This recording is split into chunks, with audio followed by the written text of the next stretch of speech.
This public regular meeting of the Board of Education for August 6, 2024 is called to order. All items being considered this evening are posted on the PPS website under the Board and Meetings tabs. This meeting is being streamed live on PPS TV Services website and on Channel 8 and will be replayed throughout the next 2 weeks. Please check the district website for replay times. Good evening and welcome, everyone. Thanks for being here this evening. Tonight, Chair Wong is joining us virtually, and I see that you've joined. Hi, Chair Wong. And as he is on a long ago scheduled family vacation. Before we get started, I want to share a few housekeeping reminders. Before we ask that you please be considerate of those around you, keep any signs below chin level, and I'd like to emphasize that our primary objective is to engage in the business and services of our children. We want everyone to be examples of being respectful and courteous to each other, including board members, even when we disagree. You'll note that we have a new seating chart to start off the new year. That was a collaboration between Director Green and Director Wong, and we have the student representative sitting kind of in the middle of the dais to represent his, to hear the student voice and center the student, almost literally center the student voice. So we'll start with student comments. Ms. Bradshaw, do we have any students signed up? We do not. Summertime? Then, okay, so we do not. Before we begin, I don't think we have anybody doing public comment at all? No. Okay. So student comment. We have general public comment. Do we have, Ms. Bradshaw, anyone signed up for public comment? No.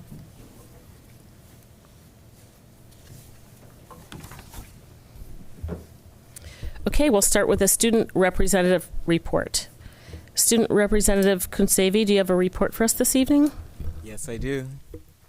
All right. Good evening, everyone. I'm excited to be here and start my role as student representative to the Board of Education, with the main goal of representing each and every student here at Portland Public Schools. I look forward to serving as a change maker alongside my colleagues here at the board and helping to create and restore the community trust and confidence within us. This year I plan on focusing on some key priorities, which include communication, equity, student safety and wellness, and fostering district pride. Now let's talk about what students have been up to this summer. A student-led organization called PPS Flea Market at Ida Wills High School hosted an event, and over 100 student vendors participated in selling clothes and items. Our student athletes from high schools and youth programs have participated in summer practices. I look forward to seeing how they will make their school communities proud and our PIL community proud as well. As summer programming comes to an end, our students have participated in summer programs such as Summer Scholars, Early Kindergarten Transition, Summer Acceleration, Academy, and others. This year, I look forward to working alongside the District Student Council to bring a new vision of student leadership and advocacy to our district and schools. On September the 15th, the district will be sharing a student survey regarding the cell phone policy. We've heard a considerable amount of feedback from parents and staff, but less from students. I believe it's crucial to set our student voice in our decision-making at the district level and schools. So students, when you see the survey, please share your perspectives and opinions on the policy. In conclusion, while some students are excited about going back to school, some wish summer was longer. And I want to say I'm thrilled to welcome back the Astros to their home campus at Benson Polytechnic High School. Yes. Awesome. Thank you. Thank you, Student Representative Kunsevi. Superintendent Armstrong, would you like to give your report? Oh, absolutely. I have some slides that are going to be queued up here in a second. I appreciate that. Experiencing technical difficulties. Oh, it's okay. I will talk slowly until we're up and going. Just super excited to launch leadership this week. The instructional leadership team did an amazing job of setting the tone and welcoming our principals, our assistant and vice principals, as well as some school-based and district administrators back at to Grant High School was the hosting school, but really all over the district.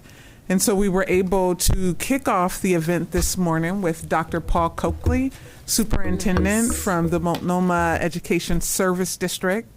He did a wonderful job grounding us and really sharing stories and connecting to his why, not only his personal why, but his why as county superintendent. So that was super exciting to hear.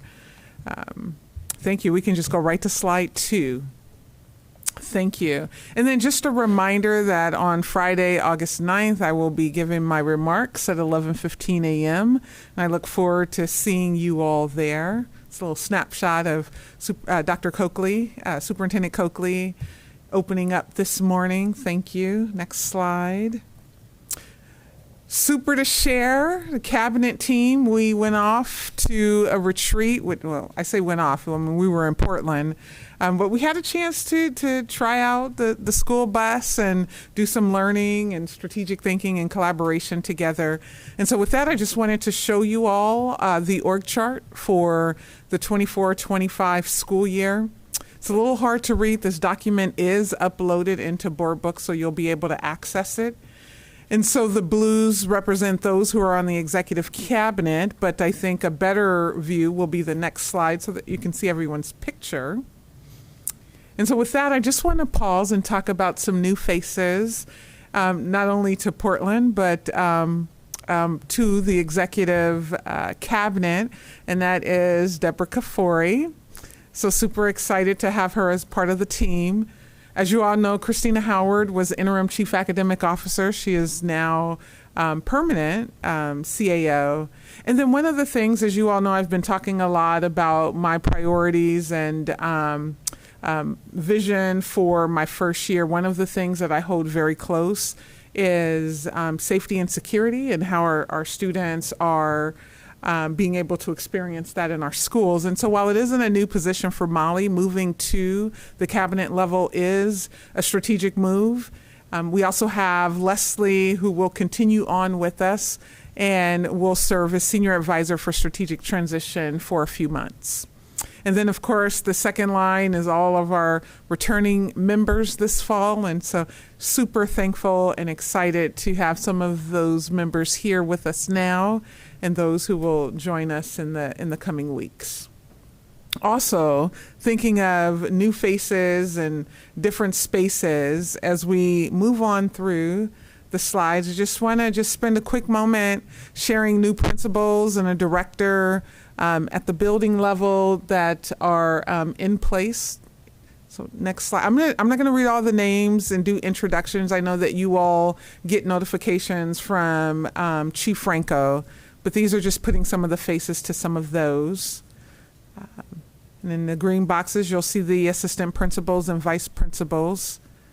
We have 3 returning folks, but they have new assignments, right? So same faces in different places.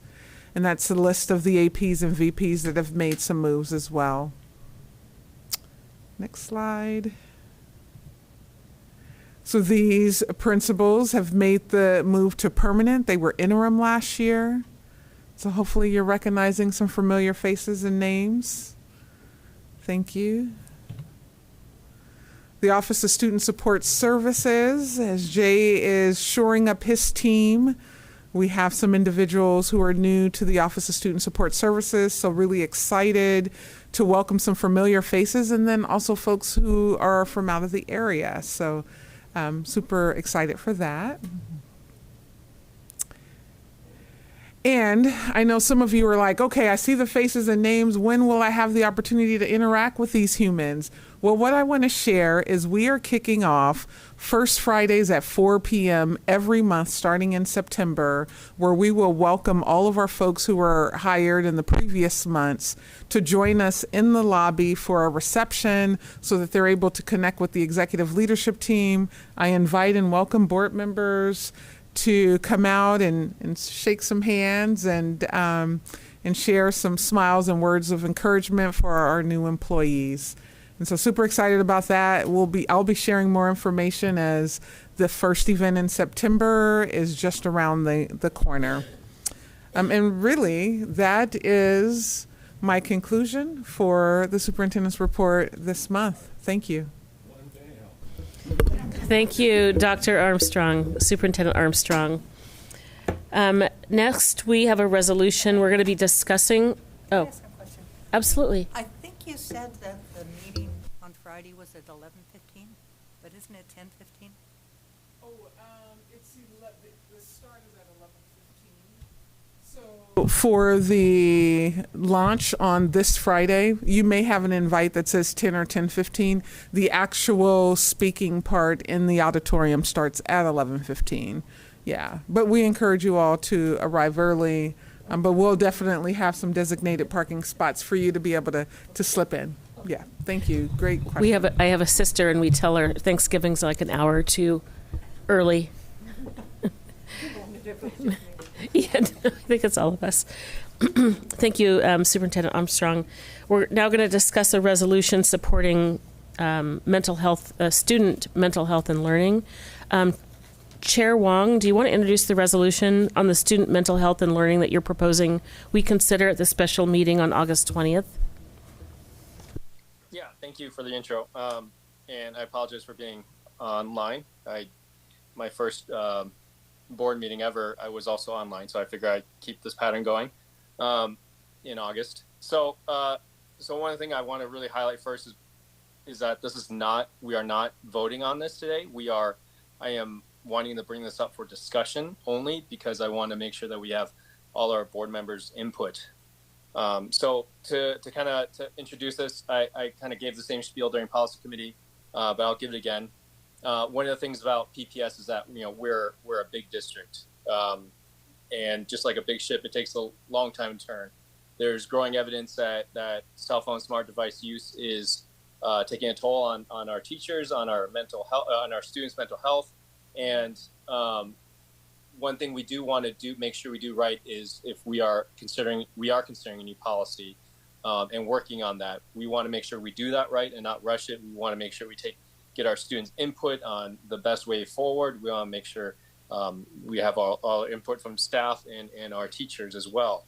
And hopefully the goal for that is we have something in place before the new year. However,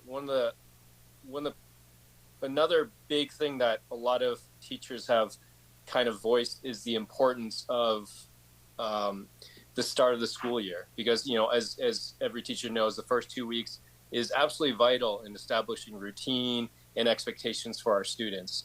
And one thing that this draft resolution is trying to do is trying to kind of be kind of a gap solution until we can work out a really good policy. In that it's trying to, again, the point of this resolution is I didn't want it to be a directive because that can be tricky, but I want it to be more of a statement of values. And in this case, it's trying to give direction so that if there are, one of the problems we have as PPS is that we have cell phone policies that are very, very inconsistent across the whole district. And what this is hopefully trying to do is trying to, if there are people on the fence in terms of enforcing cell phone policies or not, this kind of gives them like, hey, we are working on this and there's something going to happen. So if you're going to do something, go ahead and do it because we got your back. And so that's what the point of this resolution is for, is to show that, our teachers, overwhelming number of teachers have said that this is an issue that needs a solution. And it is trying to convey that, yes, we are hearing you and we are trying to work on this as best we can. PPS being such a big district, things take time. So in the meantime, this is a statement of values showing that we are on it and we really care about this. We care about our students' mental health and committing our district to really problem solve with you and get something that works for all of us. And so what I would like is if it already I've shared this with through email and in policy committee, and I know Director Brim Edwards has already shared quite a few good ideas, great ideas and edits that we've incorporated. Director Sullivan, also, I appreciate your feedback. I think those are really good, and I would like to incorporate those. And now it's up to the rest of the board members to, I would like to hear from all of you to make sure that we have everyone's input. Thank you, Director Wong, or Chair Wong. Director Britton Edwards, would you want to talk about your comments? It's in board books. Everybody should have a copy. Sure, I'm happy to do that. We didn't have much time before the policy committee meeting to look at this, to provide feedback. I provided limited, like, on-the-fly feedback during the policy committee, and so when we got this, the revised one out of the policy committee, I had some additional comments. I'll try and sum them up. At least the major one, there's some just minor technical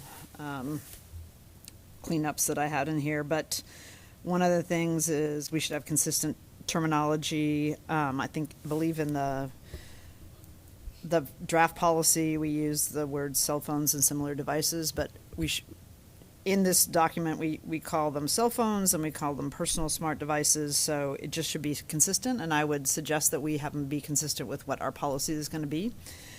And then in F, it talks about what's happening at Grant, Cleveland, and Beaumont, and I added a sentence that just says that individual schools and PPS have policies related to use of cell phones and similar devices during the school day, because the resolution kind of made it sound like only these 3 schools are doing something, and I'm pretty sure that all schools have some sort of policy, and so I think we should state that versus making it just sound like 3 schools are working on this. And in the following sentence about Grant, Cleveland, and Beaumont, I add that what's different about them is they actually have an enforcement tool.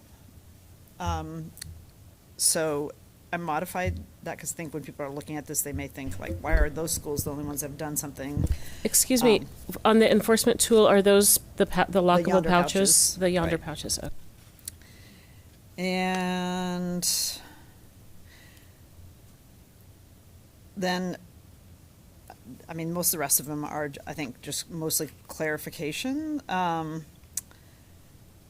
In the who we're going to solicit feedback from, I've just added parents in addition to families, and then it had just district administrators, and I wanted school and district administrators. I found the panel the other day of the principals very informative, so I want to make sure that we're including them. And then also, just on the last sentence, added a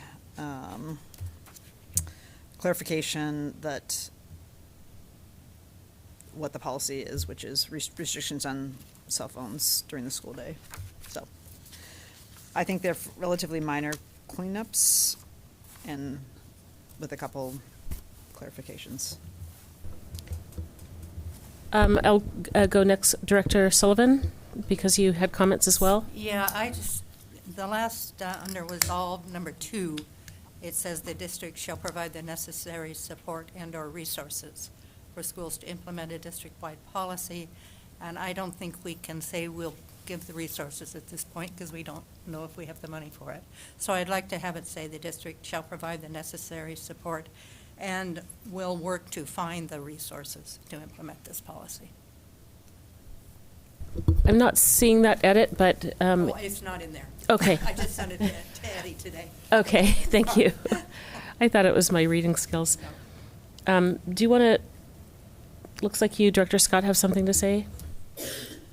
Just from a process standpoint tonight, I know we have committee updates later. Are we going to talk a little bit more about the cell phone policy in the committee updates, or should we be talking about that now in conjunction with this? I think we should talk about it now, but I think that they're also on the agenda for later. Okay. Yeah, but it's just in the update, so jump right in. Oh, okay. And you're always welcome to come. Well, I'll start. I may have a couple more. I appreciate the resolution.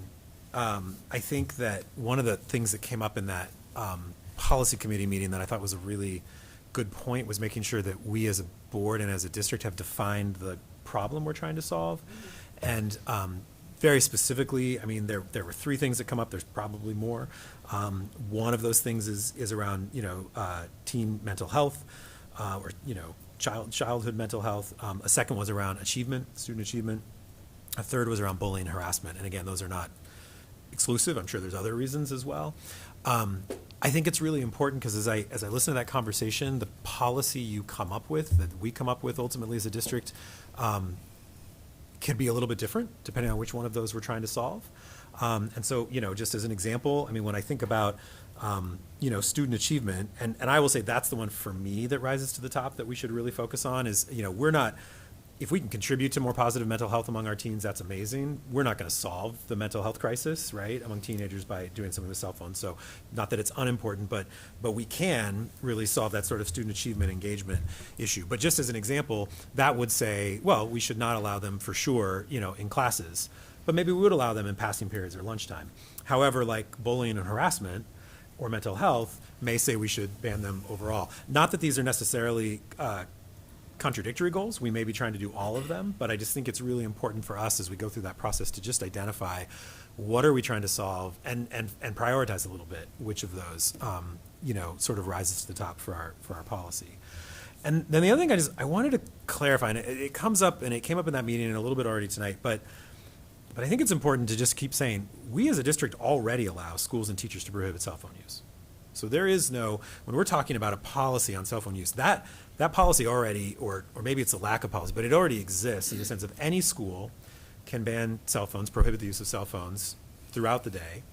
And any teacher in their classroom can prohibit the use of cell phones, and many do. And I think what I wanted to hear, Director Wong, you've raised a number of times, teachers feeling that lack of support, and I understand that. I think it's important for us as a board and as a district to set a district-wide policy, but I also think it's really important to explore why our teachers feel unempowered to do that in their classroom. What is that feeling that if they're looking around and saying this is not a good learning environment, it's not a good teaching environment, what is keeping them from saying, you know what, no, we're going to do this? Is it the challenges of enforcement? Is it pushback they're getting from parents? Are they getting pushback? I hope they're not getting pushback from administrators.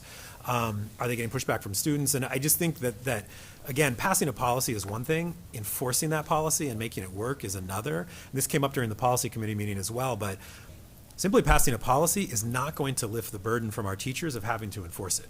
And so if they're struggling right now to enforce what they think is good classroom behavior, I'm not all that sure that us saying, yep, you should go ahead and ban it is going to impact that challenge that our teachers are facing. So I just encourage us, we need to, that's what's really going to solve the problem, is figuring out on the ground what's happening. Yeah, and there may be another point from the meeting which I'll think about, but those are the two. Can I just respond briefly to that? Yeah.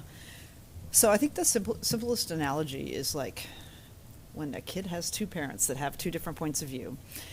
And my kids opinion shop a lot because Randall's usually the weak link. But I think what the focus of the policy, I know that's not surprising. That's why they always go ask him first. The focus is having some district-wide expectations, because that then sets expectations for students that it's not each classroom is going to be different, a different set of rules. And it also, it's like not school by school and also not classroom by classroom. That we have a clear set of expectations, that we've thought through it, and that we've also thought through ways in which it'll be enforced, and in ways in which we'll provide district level, and I appreciate, Patty, your comments, but how we'll provide supports for implementation of the policy. But so I think that's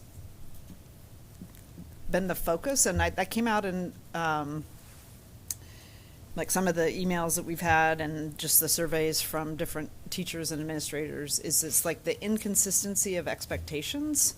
Like some classes, it's okay to like listening to music with your earbuds, and in the next class, it's not. Or I'm going to use my phone for an assignment, and the next class, it's got to be off and away. So I think that's a general thrust, but I think we should keep asking that question. Yeah, and I think there can be some real value. I hope my daughter's not watching because I know I brought her up last time. As we've talked about this policy, every time I've suggested a potential policy, she immediately tells me the 4 or 5 ways that she can think of to thwart it. And so, again, our consistency is important, but that enforcement on the ground is going to be equally important. And if we pass a policy, but we don't empower our teachers, give them the support, or our administrators to actually enforce it on the ground, it's not going to in the end make a difference. And so it's a part of the implementation is going to be really important. The other thought did come to me. I know there was a lot of conversation in the last policy committee around exceptions.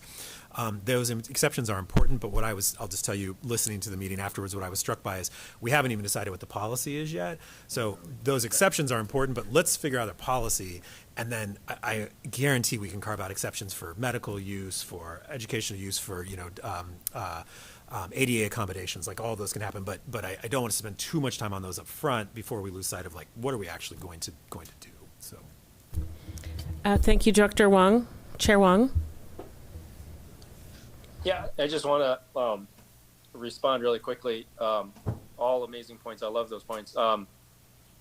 Director Sullivan, I think I think your suggestion for the support I think originally I put or resources is because it doesn't have to be resources. It could be support. But I think I like your language better. So I would like to go with that. Director Scott, I agree with everything you said. I think that's part of the reason why during policy committee, I was really pushing for that last part, which is that the district will provide the support or resources to make sure this policy happens. Because one of the biggest problems, I was lucky enough to have taught before smartphones, and I say lucky with big capital letters because it's true. The face of classroom management has completely changed after smartphones. And one of the struggles that teachers have all the time is that the burden of enforcement is placed upon them. And that is, among the thousands of other things they have to do a day, that's just, it's borderline too much. It is too much. So that, and I think one of the struggles we deal with also as policy is that we want to create a policy, but not necessarily create a specific solution, right? Because things change, right? There could be new ideas, new solutions that come up in the future, and one of the reasons for putting that whole part about the district will provide the support to make this possible is to address exactly what you're saying, which is that we need to figure out how to make it so that our teachers feel supported and the burden of enforcement is not completely dependent on them. Thank you, Chair Wong. I also wanted to say, Director Scott, I appreciate that you want us to understand what we're solving for. One of the things, in addition to teen mental health, the achievement gap, persistent achievement gap, and the bullying harassment, we heard from principals during our policy committee that the bullying harassment kind of increases during passing times and lunch, which is why they would advocate for a all day away, off and away policy. We're also trying to Chair Wong's point, solving for teachers having disparate policies and rules and practices classroom by classroom, which is confusing for our students, and it's not helpful. And I think to Chair Wong's point about the classroom management and how it's changed post smartphones is compelling, especially, when we look in the classrooms, we look in the older kids. It's compelling. So yeah, I heard from the principals that they would like to keep the phones out and away, and also that the teachers are burdened by having different policies, building by building and classroom by classroom, and it does take away from, this important instructional time. Director Hollins? Yes. So, I think the policy is interesting. A couple reasons. One, when we talk about leaning into technology, and I worry, and this is just myself, I worry about urban districts really blocking technology in a time that technology is increasing, and it seems like we should be leaning into technology because it seems like if we are going to block technology, then our urban kids is going to get further behind in technology like AI, being able to use technology in their everyday life, which all of us do, whether we're doing emails on our phones, or whether we're signing documents on our phone, or whether we're communicating on our phones. These are things that we as an adult, we are doing. So if we're blocking it or not leaning into, are we going to be leaving our kids behind in that aspect as other communities are leaning into those and leaning into technology? Another one is about resources. You know, one of the things about resources, and we get them from Salem, where we have resources and we say, okay, well, now you guys figure it out. You know, if we're talking about a ban for all year, then we need to be looking at how do we finance that, whether it's whatever methods that we use, rather than just putting it on the schools individually. You know, because if you do that, then you're gonna have some schools who can do it, and you're gonna have some schools who can't do it. And so when we talk about having support, resources is going to be a number one support for implementation. You can have support and say, hey, we want this ban and we pass this policy, but if there's any resources behind it, it could be a hollow policy that never get implemented because of financial hurdles that we already have. When we talk about teachers' workload and the burden's going to be on the teachers, even if we have a district-wide policy, the enforcement is going to be on the teachers. And I think we need to be really clear about that. Like, this is not going to take that additional burden off of teachers. It's going to add burdens because now it's a district-wide policy, and if the kids, when they're doing something, they're going to be doing it in their classrooms, whether it's having an extra phone, whether it's a smartphone, whether it's smart glasses, right? These are technologies that's out there, and it's going to be up to the teachers to enforce it. So I just want to make sure we're clear that there is going to be enforcement on teachers. The other thing is, what happens if the students don't abide by this? Is this a disciplinary action? Is this a disciplinary action for, you know, kids whose parents say, well, I don't care, I want you to have your phone? And so I will hope that in this policy that we will make sure we address the whatever ramifications of a kid either not abide by in it, or, you know, I would hate for the discipline to go back onto our black and brown kids, like mostly our discipline is now. And also, you know, when we're talking about like Grant, and I happened to be at the Grant meeting when the principal was talking to the PTA, you know, well, what happens if a kid lose the pouch? Well, the kid has to pay for the pouch, you know, for a replacement. Or what if a kid forgets to walk out and unhook the pouch from the thing? Well, these things, I think, you know, we have to really take in consideration, because if a kid forgets, he's not going to wait till he get back to school to open his pouch. He go get some scissors, he go get whatever he needs to do to open the pouch. And then that could be an additional financial burden on the student, or it's going to be additional burden on whether it's the school district, whether it's the school, or what have you.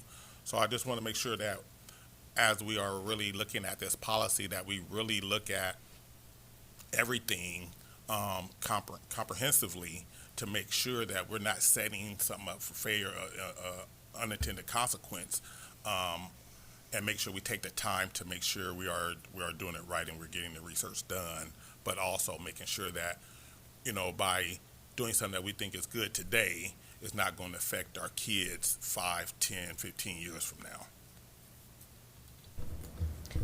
I appreciate that. I worked at a consultancy where they actually encouraged the children, people's children, to use their phones as a tool for the same reasons that you mentioned.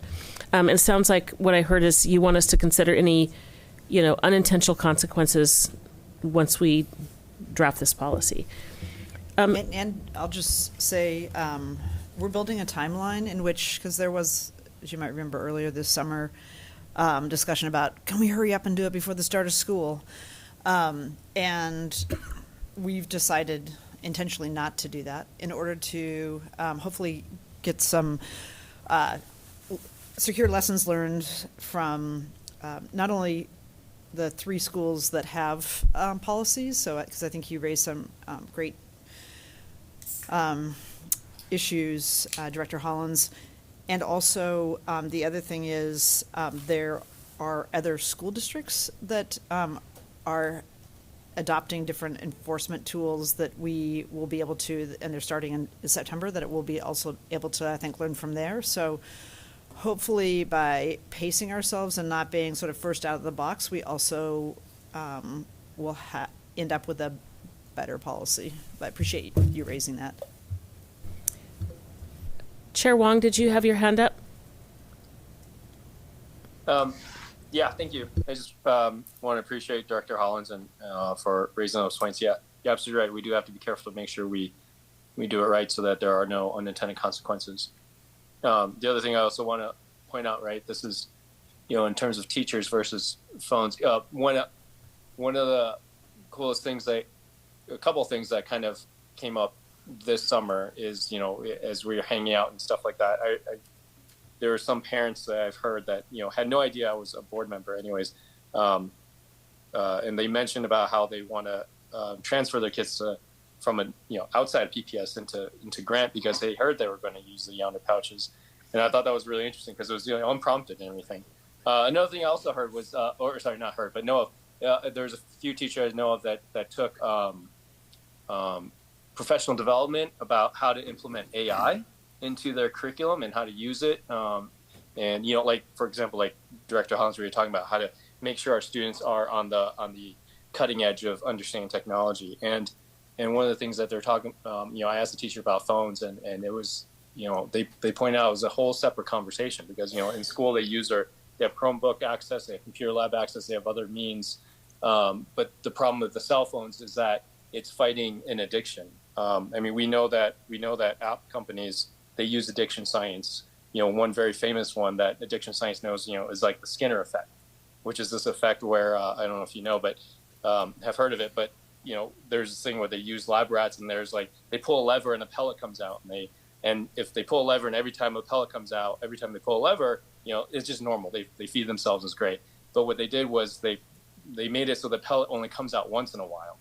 So they pull a lever and then maybe every, few times it'll come out randomly. And what they observe is a lot of these rats start going into self-destructive behavior, like pounding their head against the glass and stuff like that, and can't stop pulling the lever. That's kind of, humans are a little smarter than rats, hopefully, most of us. And we know that, addiction science has come a long way, and that a lot of app companies, they use addiction science to hook, adults, but also kids. And if we're talking about a potential solution that may especially help our kids that have maybe the most struggle with controlling addictive behaviors, this could be a very big win in terms of raising our student performance, especially some of the students that most need help. So I just want to make sure that we keep that in perspective, but also part of the purpose of policy, and in all your points are completely valid. We have to make sure that this is not something that we just, again, another policy restricting and it's just going to throw the burden right back on the teachers again. We have to make sure, and part of the reason for really focusing on this is, how do we make a policy so that it is also part of the administrators and the district to support our teachers in creating a solution that works. What works is going to evolve, and that's kind of where the difficulty in the policy creation is, I think.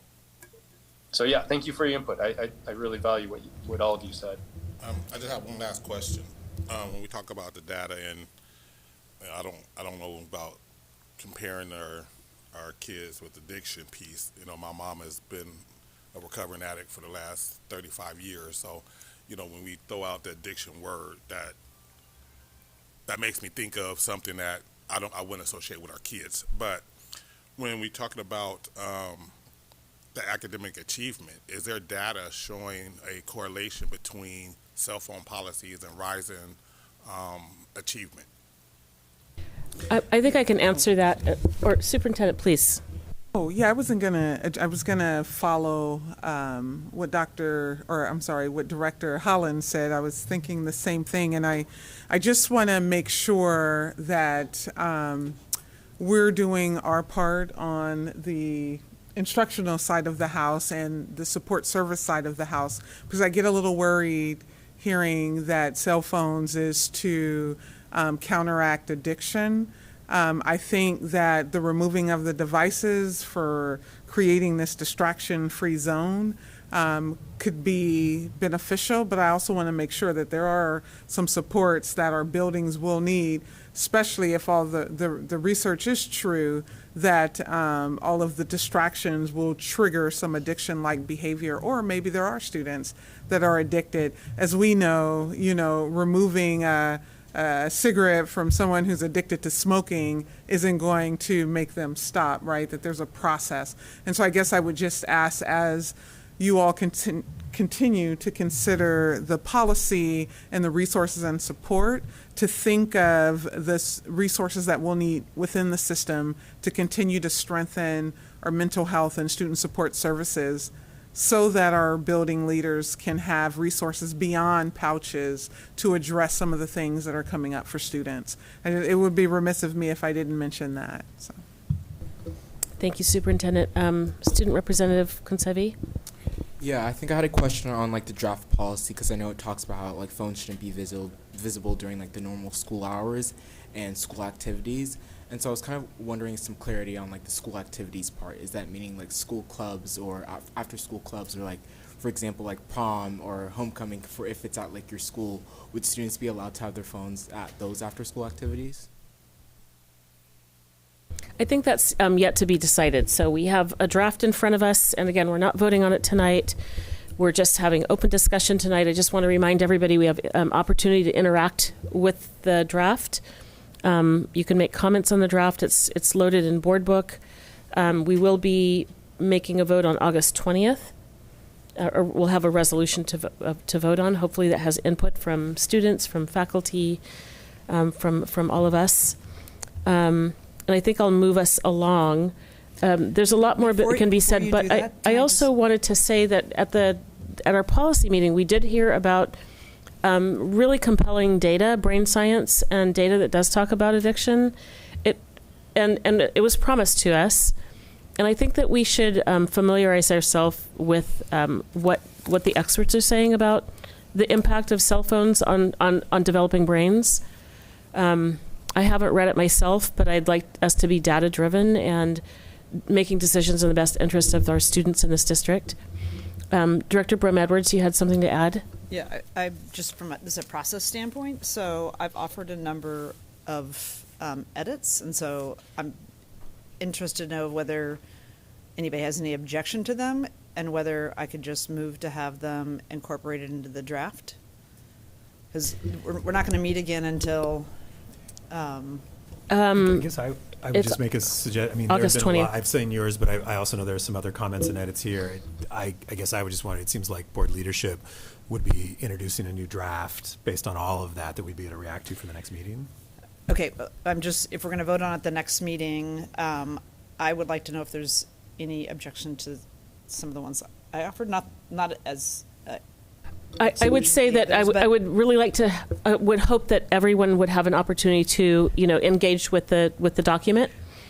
I'm not objecting to that. I'm just asking if anybody, because the next time we're going to see it is 12 days. It'll be the Thursday 12 days before. before the next meeting. So I'm just interested, and this isn't exclusive. Anybody else offering them, because we all got it. So I didn't have any special time. But does anybody have any issues with any of these? Because the changes that I suggested. I don't personally, and I'd still like to for people to interact with the document. So I don't have any objection. Are you looking for a more complete something an artifact? Normally, when we get something that comes to the board for a vote, it doesn't just come out of, like, the draft just come out of somewhere. It usually comes from a committee, or we've had a previous work session on it. And so we're not going to, Are we having that between now and? I don't, we're having it now, and I don't know that we have a policy committee in between now and August 20th, because I don't have the schedule memorized. I have one quick question. If you're saying that the resolution is coming August 20th, is that enough time to gather all the data and information and the information like from Grant and Beaumont to actually have a policy that early? It's not the policy. This resolution is coming back. And so my only question is, you're right, people can interact with it, but Oh, resolution. So we're voting on the resolution? we're voting on the resolution on August 20th. On August The 20th. policy, not till later this fall. Chair Wong? I don't know if your hand is up, or if your hand goes down. When I see your hand up, I want to call on you. Yeah. I just wanted to be some clarifying things. So, this resolution is coming back August 20th. This is not a policy. This is just a statement of values. The policy, the actual policy that we're working on cell phones, has a very big, robust community engagement piece as well that we have. I think we're collecting, data, community feedback, student feedback, staff feedback, and then collecting. I think there's a deadline about somewhere around October, and then we're also seeing the feedback from and the data collecting from the three schools that are using the pouches. So that's a whole separate thing. That's a policy, and that is going to be big. So and then I want to move on to my question, and this may go to legal. My question is, I don't want this to be a surprise on August 20th. So is there a way that we can? I would like to identify a process. So for example, right now I am managing this document, and my vision is that all of you would send your recommendations and edits, and I would just make edits and then share it with everyone. But I also want to make sure that we don't, want to avoid some kind of, serial meeting and stuff like that. So is there a process that we can follow that we can keep updated about the latest version legally? And then Chair so that Wong, by August 20th? Yes, I would recommend we convene tomorrow and talk about that process. I'm sure we can get one that will be entirely legal, but also help solve the concerns you have about incorporating all the feedback. I'd love to work with you on that tomorrow or at your Love it. convenience. My calendar shows we do have a policy committee meeting on the 19th. Yeah. This is a resolution that will be ideally voting on August 20th, and that's to signal to the community that it's a value statement, that it's coming, and to set the stage for, school starts, 10 days after that. We won't have a policy prepared probably until October, or we were considering the second semester, so after the holidays. That gives us time to do the community engagement, the student engagement, to read any data that we need to read, to educate ourselves about the impact of cell phones. Does that sound right? Around the policy? Around the policy. Yeah, I'm setting up a timeline that works with the board meetings, the 21-day comment period. It obviously also will depend on how much public comment we get and whether we ended up having a second reading first reading. But ideally, we're not going to have data back from, Dr. Adams has put together a draft schedule for, this is the student survey that we're going to be working with, but we won't get it back till the 15th, and obviously we won't have data until after the school starts. So, it's going to be tight to have it completed. By then, we're going to do our best. But also, we want to make sure that we have even tonight, there's just a lot of issues that have been, and good points that have been raised. Director Green, you've been really quiet. That makes me nervous. There's nothing to be nervous about. We're talking about a resolution. I anticipate that there will be a lot more information that will be coming forward, stuff that we'll be able to take a look at to ensure that we don't just haphazardly make a decision that will have some adverse effects. So at this point, everybody has had some great statements, some great questions. There's not a lot to add, but sit back and know that we'll be talking about this further. So, Thank you. Okay. Are we ready to move forward to the next topic? Do we have labor partners in the room? this would be the time to hear from labor partners. It doesn't look like there are any. We'll now move to the consent agenda. The board will now vote on the consent agenda. Board members, if there are any additional items that you'd like to pull for a later meeting, we will set those aside for the next time we meet. Ms. Bradshaw, are there any changes to the consent agenda? No. Board members, are there any items you'd like to pull? So just to clarify, the 3 contracts and also the other resolution that Director Sullivan asked to remove are all separate, and they're going to be voted on at the end? Yes. Thank you. Sorry, can we talk about which numbers those are? Sure. So there have been changes to the consent agenda. then? There have been changes to the consent agenda. I'll see if I can pull the numbers for you. And actually, if you're in board books, they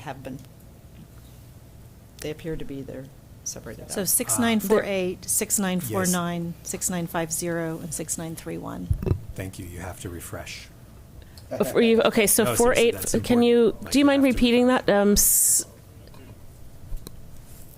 6948, 6949, is it 6950? It says 6450. 6450 5031. and 6931. Just to clarify, Liz, I think it is 6950. I think it probably is, The resolution too. says Yeah. 6950. I think it's just It a is typo. it's a typo, 6950. They're sequential. 6950. Great, thank you. And That- those, sorry, I'm trying to document at the same time as I'm talking. Those will be moved to the end of the agenda for separate. They're following this They're consent following this. agenda item. Okay. I do have a question. I don't want something pulled, but a request for information, if I can.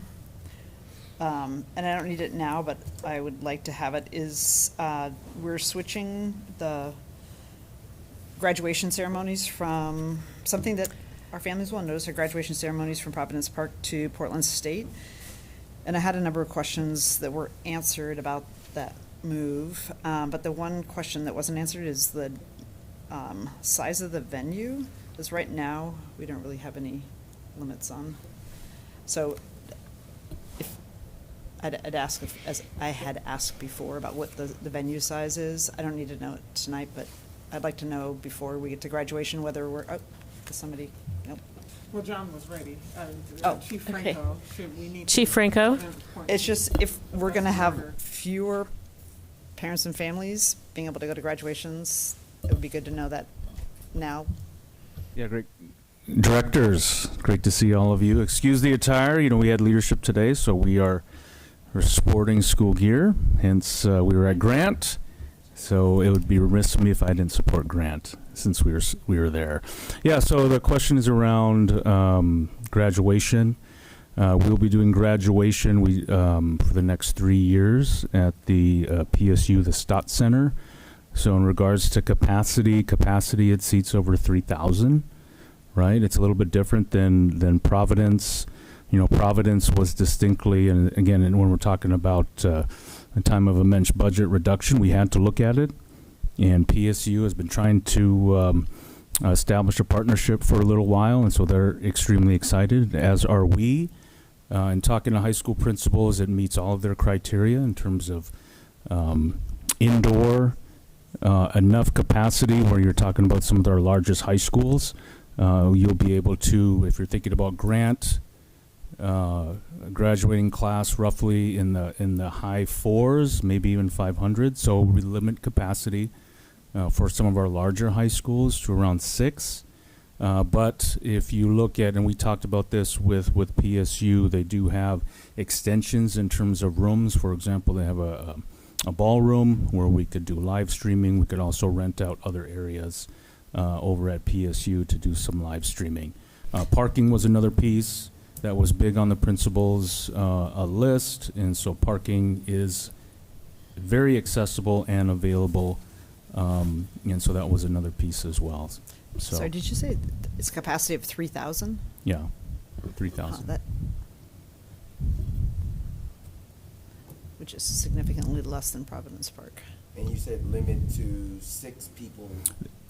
For the larger schools. For the larger schools, right? For the smaller schools, like I said, for Grant in particular with larger, I would say, yeah, you'd probably be around 6 or 7 tickets apiece to actually sit in person in the. To sit where everybody wants to sit. Correct. Yeah, but nobody's But gonna like I said, there's going to be, sit in overflow but there's going to be rooms. live. There'll be live streaming options. You're in not those sitting in opportunities. the overflow option when you go to watch your son or daughter or grandson graduate. Stop. So, Right. I mean, Yeah. I think it's good. Yeah. We just need to be able to say it, right? So 6 or 7 for larger schools. Parking is going to be somewhat cool. It's downtown, so, you know, you still got the same stuff that you had with Providence Park. So it is what it is. So. I just want to add, we had limitations on graduation for many, many, many years, so I don't think it's that abnormal. How much are we saving over Providence Park? Yeah, so the contract for it is about 187. So roughly for PGE was a savings of $100,000. Thank you. Yeah, $100,000. So, okay.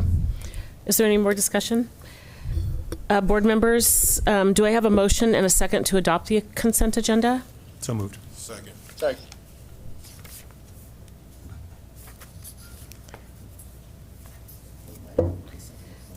Director Scott moves and Director Holland seconds the adoption of the consent agenda. And is there any further discussion on the consent agenda? I'm just going to say, No. I'm concerned about the limitations on graduation. I'm going to support the agenda, but I just think it will be a reduction. And what Director Green said is, nobody is going to want to sit and watch their True. grandchild or their child graduate on a big screen next door to the room where it's happening. Do we, I know Chief Franco, do we have a head count on, do we have graduations that go over 3,000 regularly or particular schools? Do I see someone nodding saying we do have 3,000 regularly or just a couple schools? Okay. Thank you. Appreciate that noted. The board will now vote on. Oh, sorry. Oh, I'm sorry, Director, Chair Wong, sorry. Yeah, just one quick comment. I know that summer was busy and a lot of people were out of town and enjoying their vacation. But last time we had I think it was just uploaded the scope of work stuff. But last time we also had a chart of the impact statements and also the SMART goals for most of the contracts. Overseeing the budget is one of the most important work that we as a board do. So my ask is that if we can continue that practice, obviously it's fine for now, but from now on, I would like to request that we keep seeing that and have that continue. Thank you. Thank you, Chair Wong. I don't know if you can see, Dr. Adams has just approached the podium. I don't know what we call it. Dais? The dais. There we go. Okay. Thank you. I just can't hear myself. So I appreciate those comments, Director Wong. There was, with vacation schedules and things like that, there was just a mishap with things being posted. We do have all of that documentation. The SMART goals are in the scopes of work that have been posted on board books. The impact summary for Blueprint is a new partner with us, so we don't have an impact summary with them because they're brand new. The Black Excellence Impact Summary was actually included in the June memo that was provided because we were originally trying to bring all the contracts forward in June, and these were 3 that we weren't able to get across the finish line in time. So, but I'm happy to send that information out. We have it. Apologies for it not being included. No worries, it's all good. No need to send it because all this stuff I'm fine with. But moving forward, it would be great. Thank you. Because I really, really enjoyed when you did it and it just made the work so much easier. So that was awesome. Yeah, thank you. I'd also like to just highlight Blueprint Foundation. They do amazing work, and they're one of the only partners in the community actually working with Black and Brown kids to prepare them for green jobs in air monitoring, solar installations, and higher level, science-based careers. So thank you. I appreciate that. And thank you, Chair Wong. The board will now vote on resolutions 6942 and 6946. All in favor, please indicate by saying yes. Yes. Yes. Yes. All opposed, please indicate by saying no. Student Director Kunsevi, Yes. are there any abstentions? The consent agenda as amended is approved by a vote of, it would be 7 if I would have voted 7-0. With Student Representative voting yes. We had a request earlier from Director Brim Edwards to vote separately on 3 expenditure contracts. Those include roads branding, Go to Ms. Sam's, and Project Wayfinder. We'll first start with the contract for roads branding. Do I have a motion and a second to adopt Resolution 6948, expenditure contracts that exceed $150,000 for delegation of authority? So, motion. Is there any board discussion?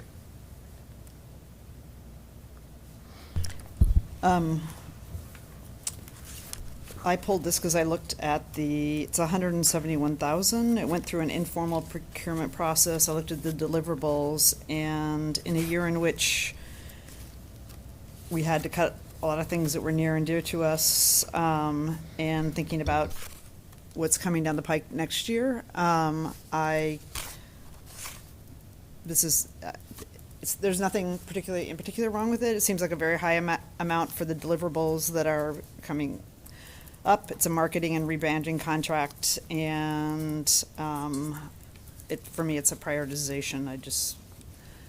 I'm gonna all throughout the year be looking at things with an eye of like when we get to the budget and the decisions we're making on, whether it's increasing class sizes by a student or cutting library assistants or the things that we had to do. So it's nothing about the particular contract other than it seems large and not something I would prioritize. So just to be clear, you're voting no? I just didn't hear you say that. Yes. No. Yeah, no. Well, she said any discussion. I know any discussion, but I heard you talk about why you pulled it. I just didn't. Are you voting? Are you opposing the contract for those reasons? I'm sorry. I was giving not the reason why I was pulling it, because I didn't want to vote against other contracts on the agenda at the same time, because there were other contracts on the agenda that I'm supportive of. So I'm just going through it from a prioritization standpoint. Gotcha. And that's going to, I assume, be true on all 3 of these? Actually, no, but I have a different issue that I want to raise. Okay. And I guess they're totally different. Sure, that's great. No, thank you. I appreciate that. And I guess I would ask the superintendent. It doesn't have to be tonight, but again, and I know you're new, so you didn't make these budget decisions, but as we went through this budget process, why are these contracts prioritized? I guess what I would say, I would love to have these conversations ahead of time rather than at the board meetings, so that we can really consider and sort of hear both. We think it was maybe too large and needed to be deprioritized, but also why it might be important for the district moving forward. So I'm prepared to vote on this one moving forward because I don't have any other information. Why not? But so I actually talked with the director of CTE about this, and kind of got who's here with us tonight.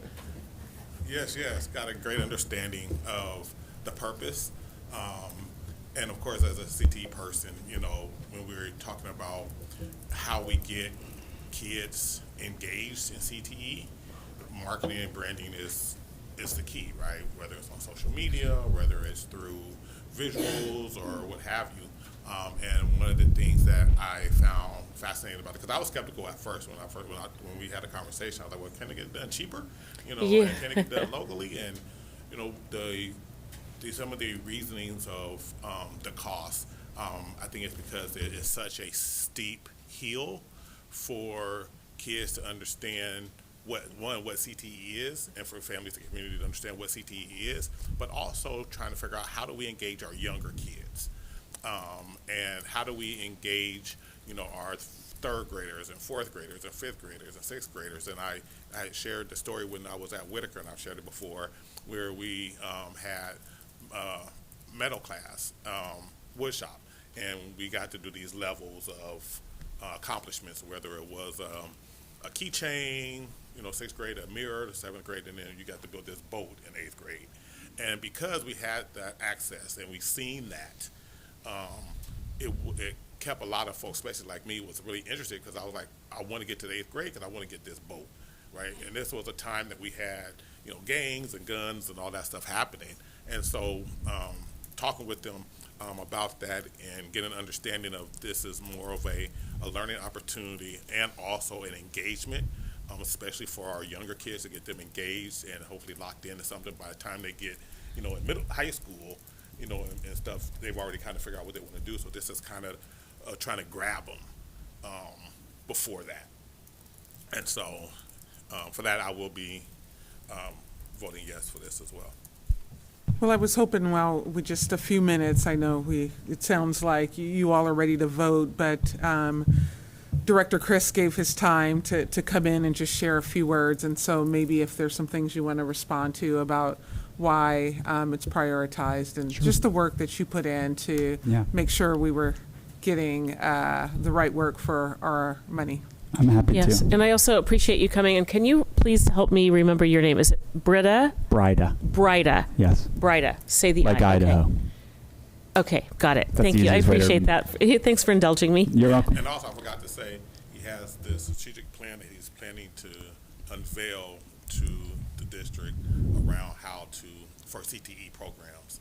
And I think just having that vision for our CTE programs is huge. I don't know if we had one before or not, but just talking to him about that is very inspiring. So I'll let him talk. You got Director Hollins excited. I appreciate that. Yeah, we're watching closely. Appreciate it.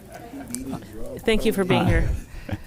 I'm happy to speak to sort of any pieces of this, but I'll start sort of with the decision-making process and on how we got to this point. It really was sort of a data-driven decision process in two ways. We have a CTE student council, and that student council delivered a survey to their peers. And what sort of came from that is that the reason why students are not participating in career and technical education is largely because they do not know that these opportunities exist for them in their buildings. That was the top response to what makes it hard to do well in CTE, and the response was students need to know more about all of the classes available at their school, including CTE. What issues have affected your participation in career learning experiences? I did not know about these opportunities was the top response. What issues or barriers make it hard to enroll in CTE classes? I had no idea that the courses existed, was the second. Anecdotally, as I sort of visited schools this year and asked students what they knew about CTE in CTE classrooms, they did not know what CTE was, sort of its general overall purpose. So that's the first piece. The second piece is I think it's important to understand who in our district CTE is serving. Right now, just 23% of the students who earn completer status, which means they have 3 credits or more in a single CTE pathway, just 23% of those students are historically underserved. So that means 77% of the students who are being successful and persistent in career and technical education are students who are not historically underserved. National data says that students who finish 3 or more CTE credits graduated around 10 percentage points higher than their peers who don't. And so, if we think about the students who we're serving, I think a lot of this comes down to sort of equitable access to career and technical education, a deeper knowledge of what career and technical education does, and sort of what the outcomes that are connected to it, and then how we can sort of be more targeted in our support for getting students into these courses. I think second, there's a big role of career and technical education is the role of industry partnerships in driving not just sort of like understanding of curriculum, but also offering internship, mentorship opportunities. And in sort of the work that I've done over the last 6 months, which is tied to my dissertation, which is a conversation we can have at a different time, partners also generally in our region don't know how to be involved with career and technical education. And so I think that there's a there's a world in which having a comprehensive marketing plan, which to Director Holland's point, not only is to the benefit of our high school students, really our middle school students sort of in entering high school and knowing the opportunities that are available to them, but further sort of our elementary school students and really understanding like career exposure, awareness, all of those things, and how they're connected to our CTE programs. I think that this sort of serves to fill a gap around communication that exists about what CTE is and what its sort of overall value is to the district. Thank you. And sorry if I can just, I really appreciate the additional information. And I guess just to draw a really direct line, I mean, what I'm hearing is the argument is, I mean, this is directly related to student achievement. And of course, one of our board goals, which is, graduation and all those different pathways. And part of that post, graduation readiness is again, some of the CTE pathway as well. Yes. So that's sort of the argument for why. Yes. Engage. Thank you. I appreciate that. You're welcome. I appreciate you being here. Thank you. You're welcome. As long as you're up here. Oh, Sure. yeah. Go ahead. As long as you're up here. I'm happy to answer questions.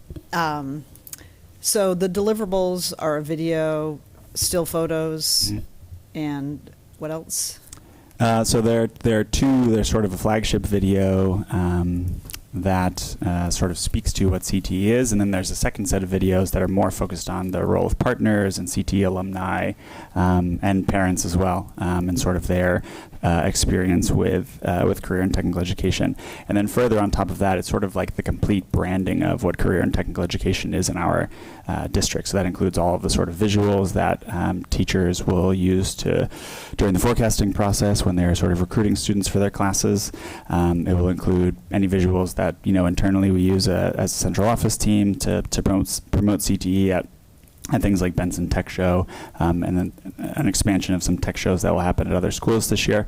And it includes sort of a redesign of our website, a rebranding of our social media. It sort of is like a complete and comprehensive rebranding of career and technical education in our district, and sort of working to position it as a number of solutions. One, as a sort of solution to the challenging workforce development issues that face our city, especially in careers in the trades, as one example, but also in its sort of role in terms of like student achievement, as Director Scott said. And I just would love to just say really quickly what I appreciate about Director Breida is that he did first go to our communications team and see if there was capacity to do the work internally and in-house, as we are making sure that we cover those bases, and there wasn't capacity. As you know, we have some vacancies on that team right now, and so there was a protocol that he followed and processed inside before going out. Thank you, Dr. Armstrong. So and I appreciate that. So I'm curious, how are counselors going to be engaged? Because isn't that ultimately when students are forecasting? Yes. So the question is how? Yeah. Yeah. So in our strategic plan, It's not happening now. I'm just not sure a video is going to. It's an absolutely a great question, and I don't think necessarily that the video is the piece that's the way that we're going to engage counselors vis-a-vis students vis-a-vis the counselors. I think it has more to do with developing a robust communication plan about. I think it's moving away from this perception that career and technical education is an elective course that oftentimes is used as a space to fill a gap in a student's schedule, and rather moves us to a place where the way that we're talking about career and technical education is that it's a sequence of courses. The same way that we talk about any of core academics, when a student enrolls in, let's say, geometry and mathematics, we have a very clear sequence about what their sort of pathway through math is going to be. We don't talk about career and technical education the same way, but all of the classes are structured in the same way, in that in every CTE program that we have in our district, and there are approximately 84 of them, there is an intro class, an intermediate class, and an advanced class. So students are, in essence, supposed to be getting progressive skills as they move through those programs. But when we look at a student schedule, we're not saying your enrollment in manufacturing is actually a 3-year commitment to manufacturing, or a 3-year sort of process or timeline or what have you. We say, like, this is what it is for this year, and we don't talk about the sort of long-term value of it.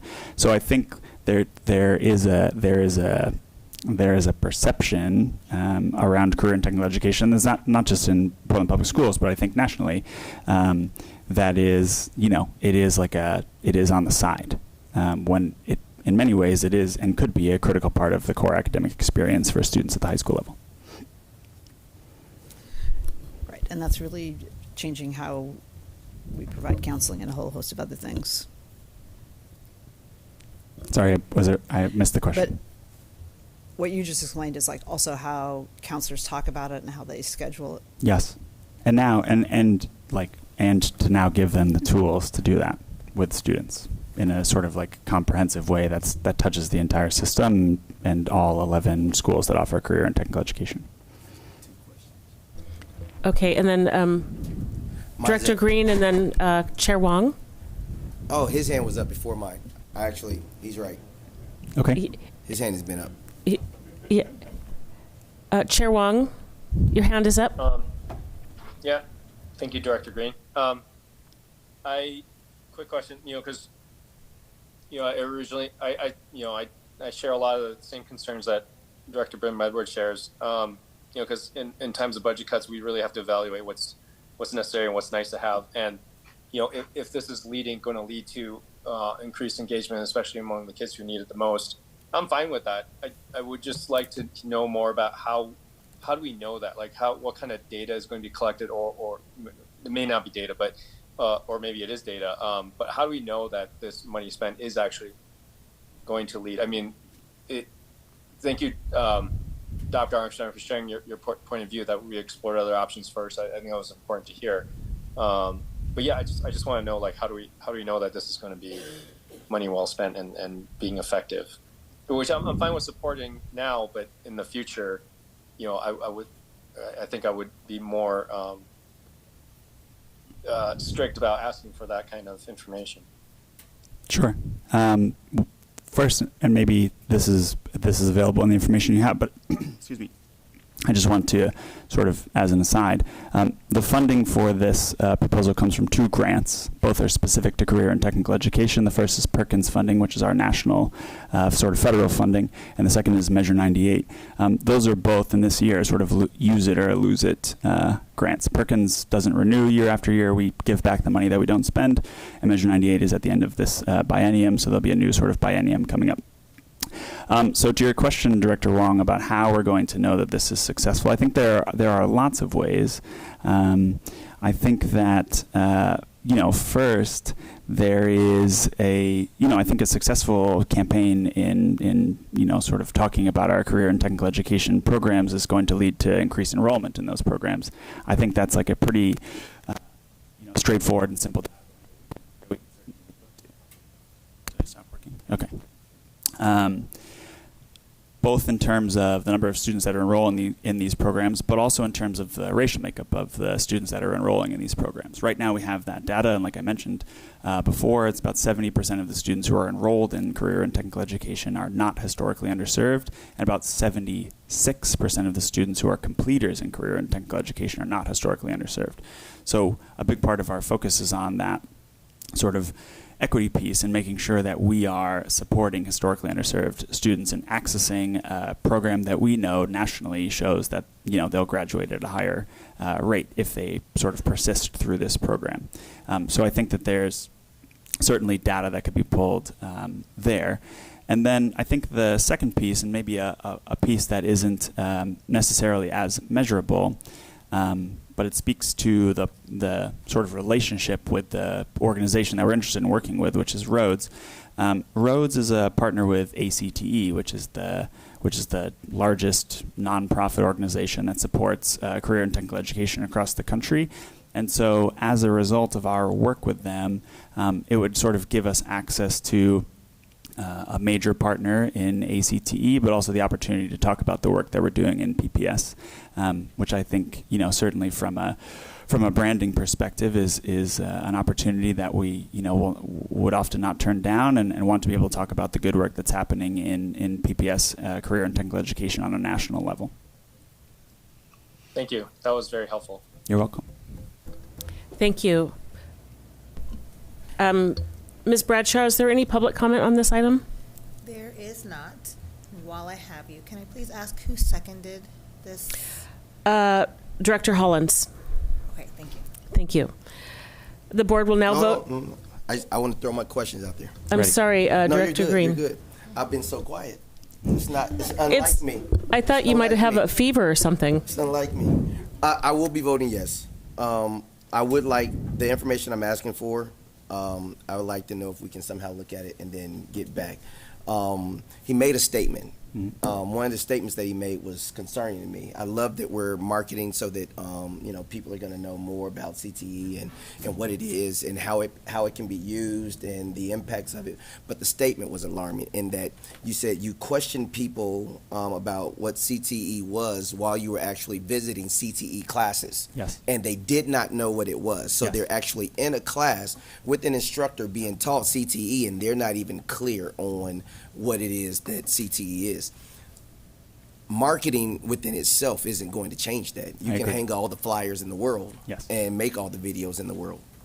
What are we doing about that? That's something that I believe we need to get an understanding of, a clear understanding of, so that we can ensure that every participant who is participating within our CTE courses understands the role that this has and where the projection and where it could take them.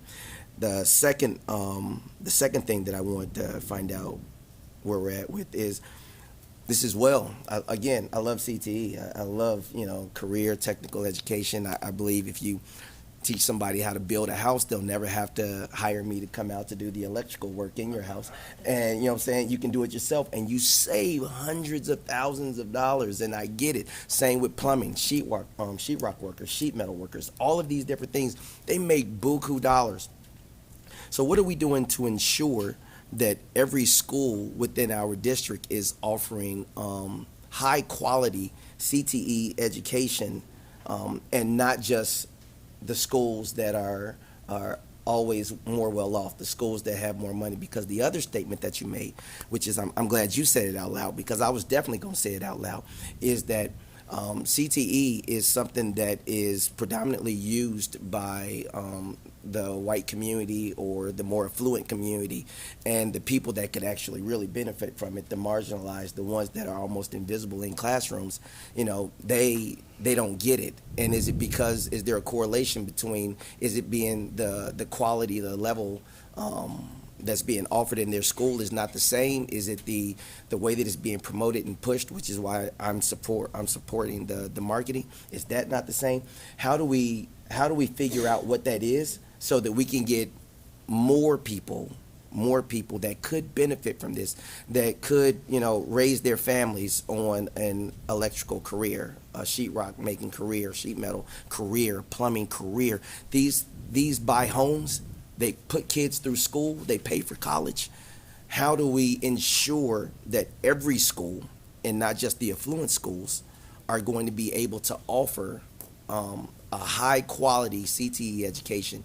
And maybe that's part of the strategic plan that I haven't seen yet, but I'm excited to hear about one, because it's something that we need. I'm a fan, so I'm going to vote yes. But I want to see the bang. I just kind of want to answer that too, right? And I know we got to go. We got to go. I was just going to say, this sounds like a report coming soon, so maybe we can. One of the things that you can get, and the reason why I love this, because everyone I know is in CTE, whether it's Jerry with his electrical, friend of mine on OSM, so I think one of the things too is to have those programs in the middle school. Right, get people involved in middle school, getting people engaged in middle school, because then once you got them, and then as those partnerships work, then you can expose them and say, yeah, that's a millionaire electrician right there, that's a millionaire such and such right there, and then you can show them what it is, but getting it to them at a young age. And I'm gonna stop. Excellent. So it used to be like a big thing. The Benson rings. Do you remember those in the 70s? Nobody was here. Houses. So it sounds like a report to come at a later time. It would be great to get in the future reports about what we're doing before we fund components of it, just because then it puts it in context.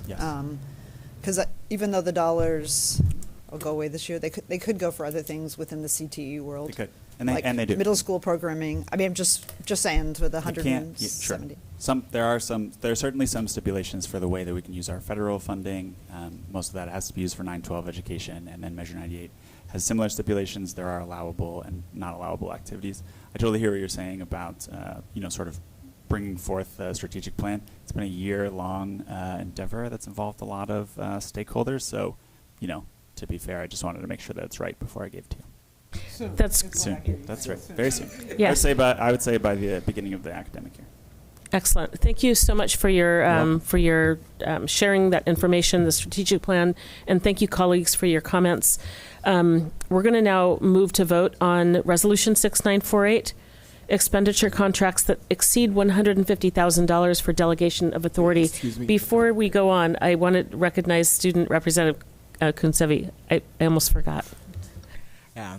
I just want to say thank you so much for your work.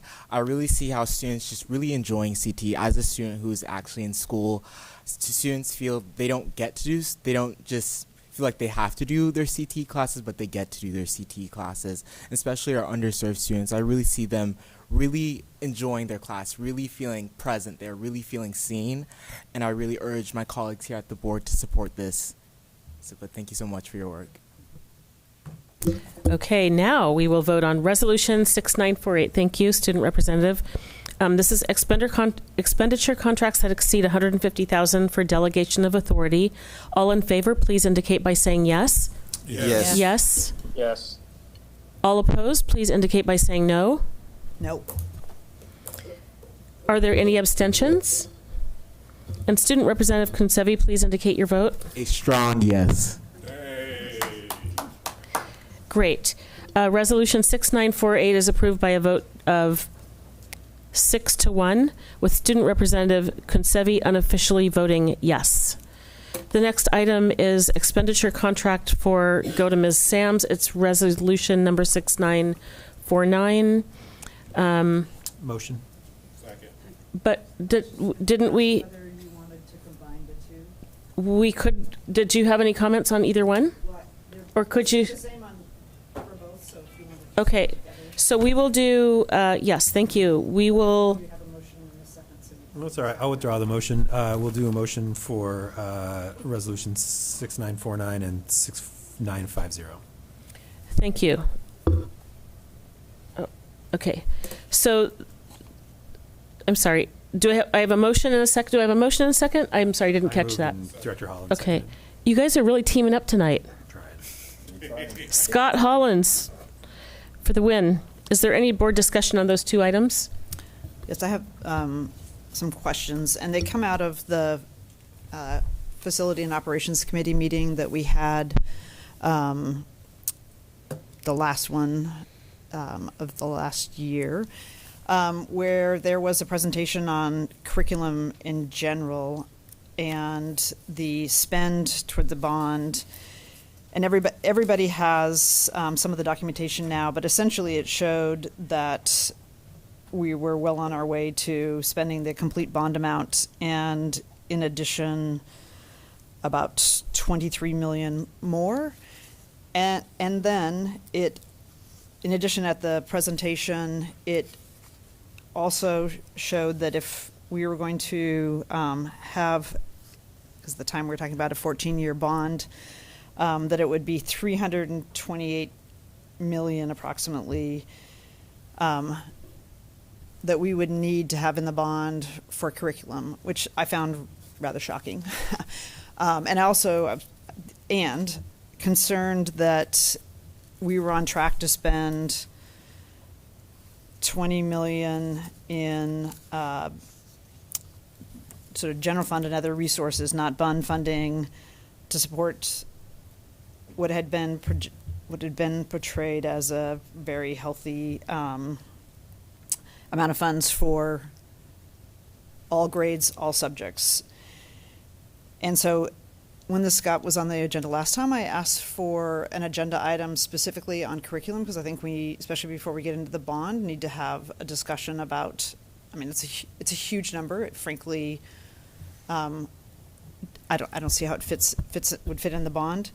But I'm also concerned just about the general tracking and the expenditures of the funds. Again, it appears that we're on track not just to spend 53 million of our bond fund, but also another 20 million in other funds. So I wanted to pull it off the agenda because one of the things, the SEL curriculum, I'm going to support it because my understanding it needs to be adopted tonight so that the professional development can happen. And I know the social emotional learning curriculum is really important. It's just double what was budgeted for.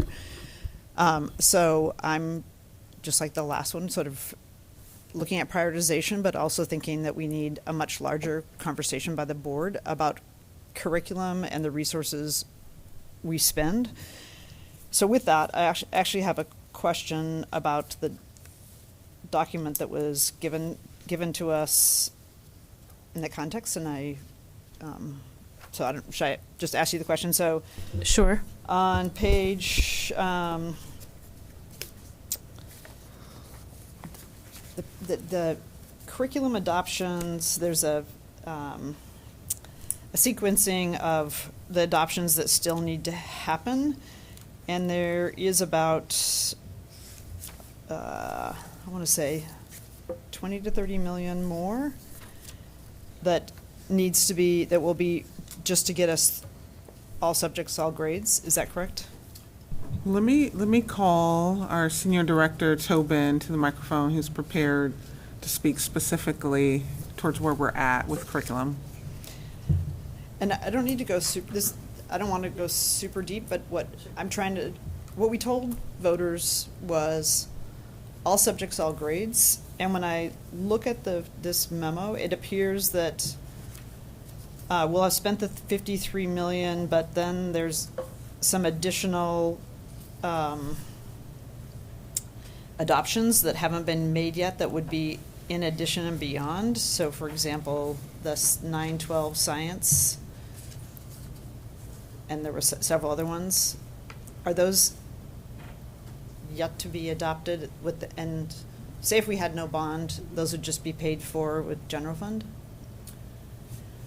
Yes, so several questions in there, and good evening. Thank you for Good the evening. opportunity to interact on this really important topic, and huge thanks to the community and everyone who supported the initial bond. And so speaking of the initial intention, if I can go a little bit in the order of the questions, really the emphasis was all subjects, emphasizing compliance with ODE, which is really 6 or 7 content areas over a 6 to 7 year cycle, emphasizing the 4 core.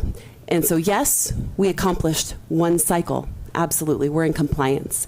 To the specific question of 9-12 science, that adoption wasn't on schedule for this year.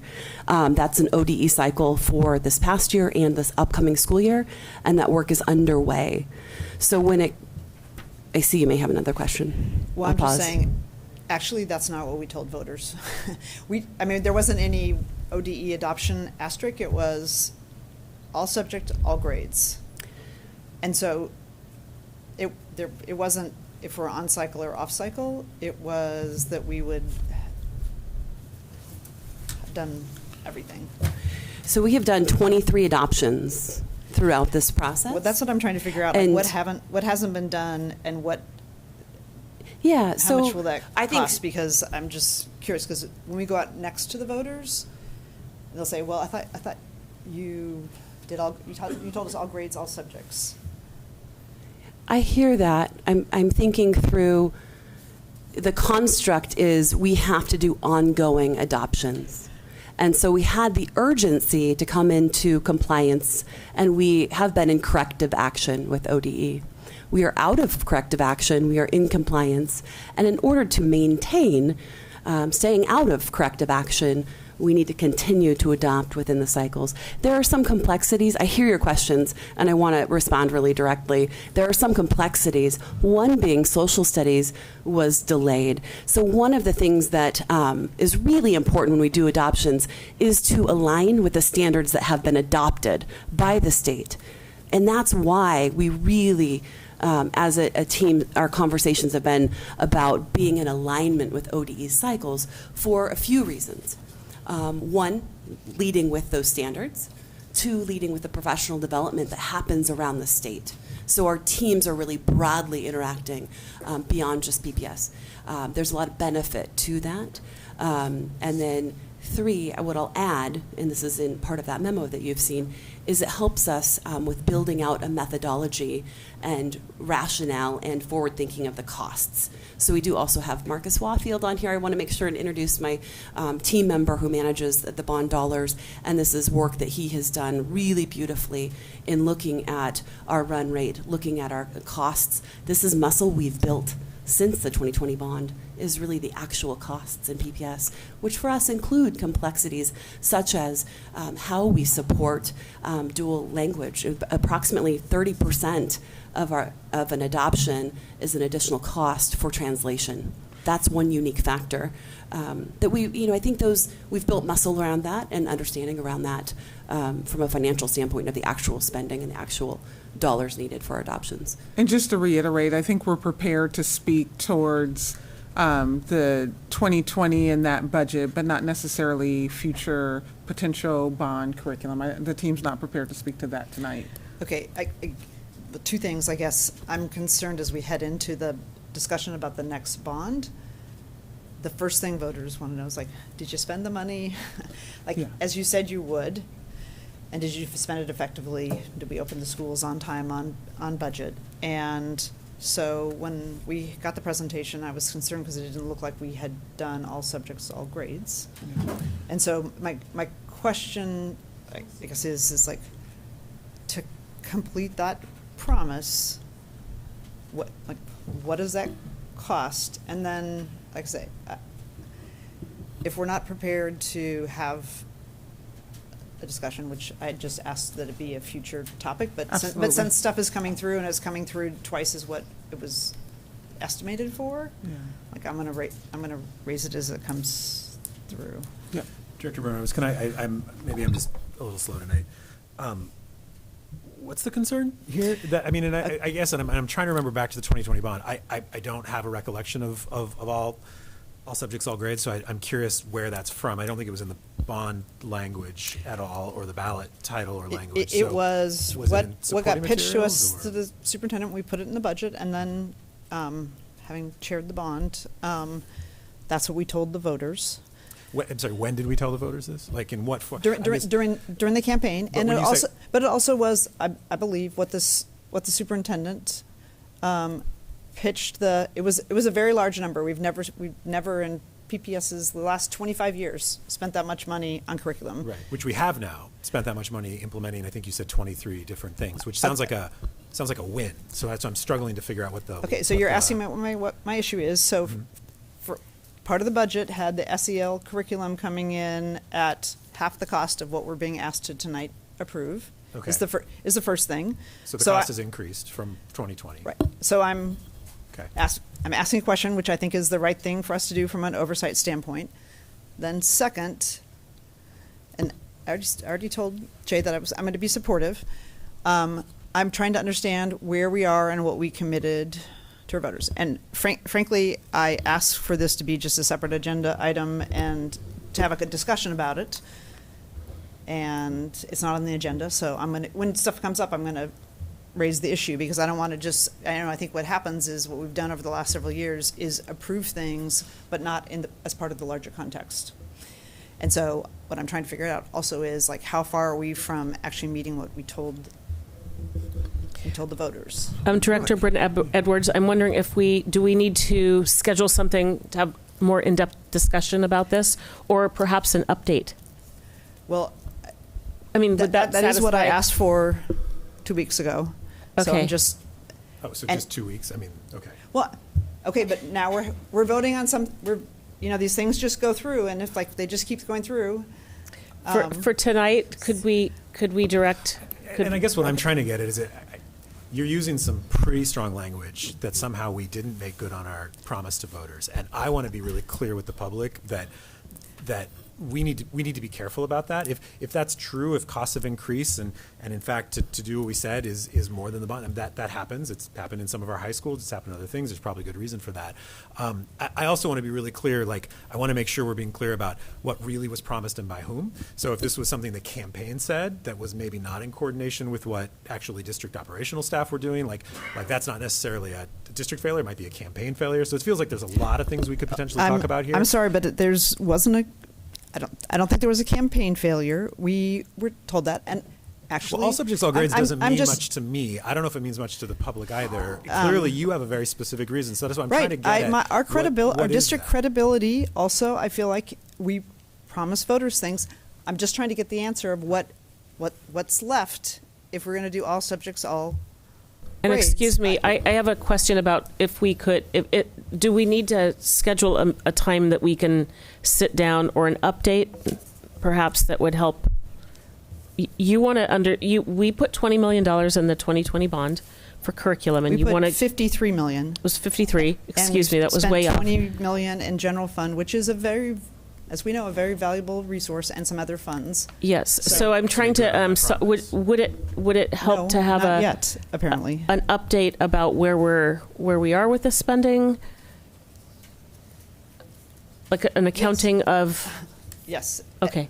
I thought it was not going to be, I guess, we haven't even let you answer. The question is like, what's left and how much is it going to Yeah, cost? so I mean, just briefly stated, this year we're continuing with the 9-12 science adoption. That adoption year was this year or next year. You can do it within a 2-year span. So we're right within that window. We don't want to go outside of that window, so we would not have wanted to do that prior to this last school year. We're continuing with the health adoption, really tailoring that to PPS's needs. The first wave didn't yield what we had hoped for, so that's continued work. And then 9-12 social emotional learning, the third phase of the SEL, which I could pass to Chief Buno for more detail on. So I hear your question, and I think one of the challenging pieces with that is that we also are saying all subjects, all grades, and we all want to do that in compliance and in alignment with the 6 to 7 year cycles. So we are in compliance for our first wave, and we are continuing to do work. Well, and also just the cycles, understanding the impact to teachers in buildings, especially at certain levels where they may have to then roll out new curriculum across multiple classrooms and grade levels. But I just, social studies is in that too, of your list? Yes. Okay, and so we can, there's some timing things, there's some, I think as mentioned before, there's some ODE guidance, but my preference would be for us to be able to report back more details on where we're at with the bond funds related to curriculum. Well, and yes, I appreciate that. Okay. So it sounds like there's 4 tranches of additional work. 5, there's social studies is on. Science, health, third phase of SEL, social studies, and what else? Oh, okay, is there world language?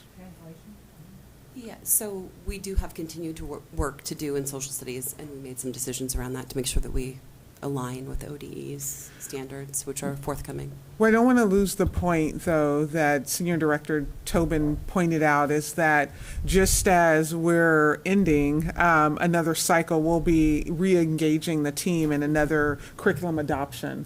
So it's a moving target to say, like, all subjects, all grades. Like, that's not a, 1 year and to be done. That could be over multiple years. I think the question is that a burden that falls on taxpayers, or is that something that we budget for in our district budget? And I, feel strongly that it's important for us to allocate funds as they become available as a set aside to address curricular needs. And I think the 2020 bond was extremely helpful in helping us catch up, as there were some findings with the state department, and there was some expectations that we get caught up pretty quickly. And we've done that. In other places where we're not yet there, it's on their timeline, and they know exactly where we're at. So we've met the corrective action from the Division 22 report. And so I think we feel strongly that we've responded to whatever the language or needs were out of 2020 bond. I think that I'd like to have a further understanding of what that is. Yeah. And it doesn't have to be here tonight, but Sure. that's the question I'd like to have. And again, it was presented, and again, this is before I think you started, Superintendent Armstrong, but it was presented, like the ask for curriculum was 320-something million from the bond. Yeah. Which This is future bond.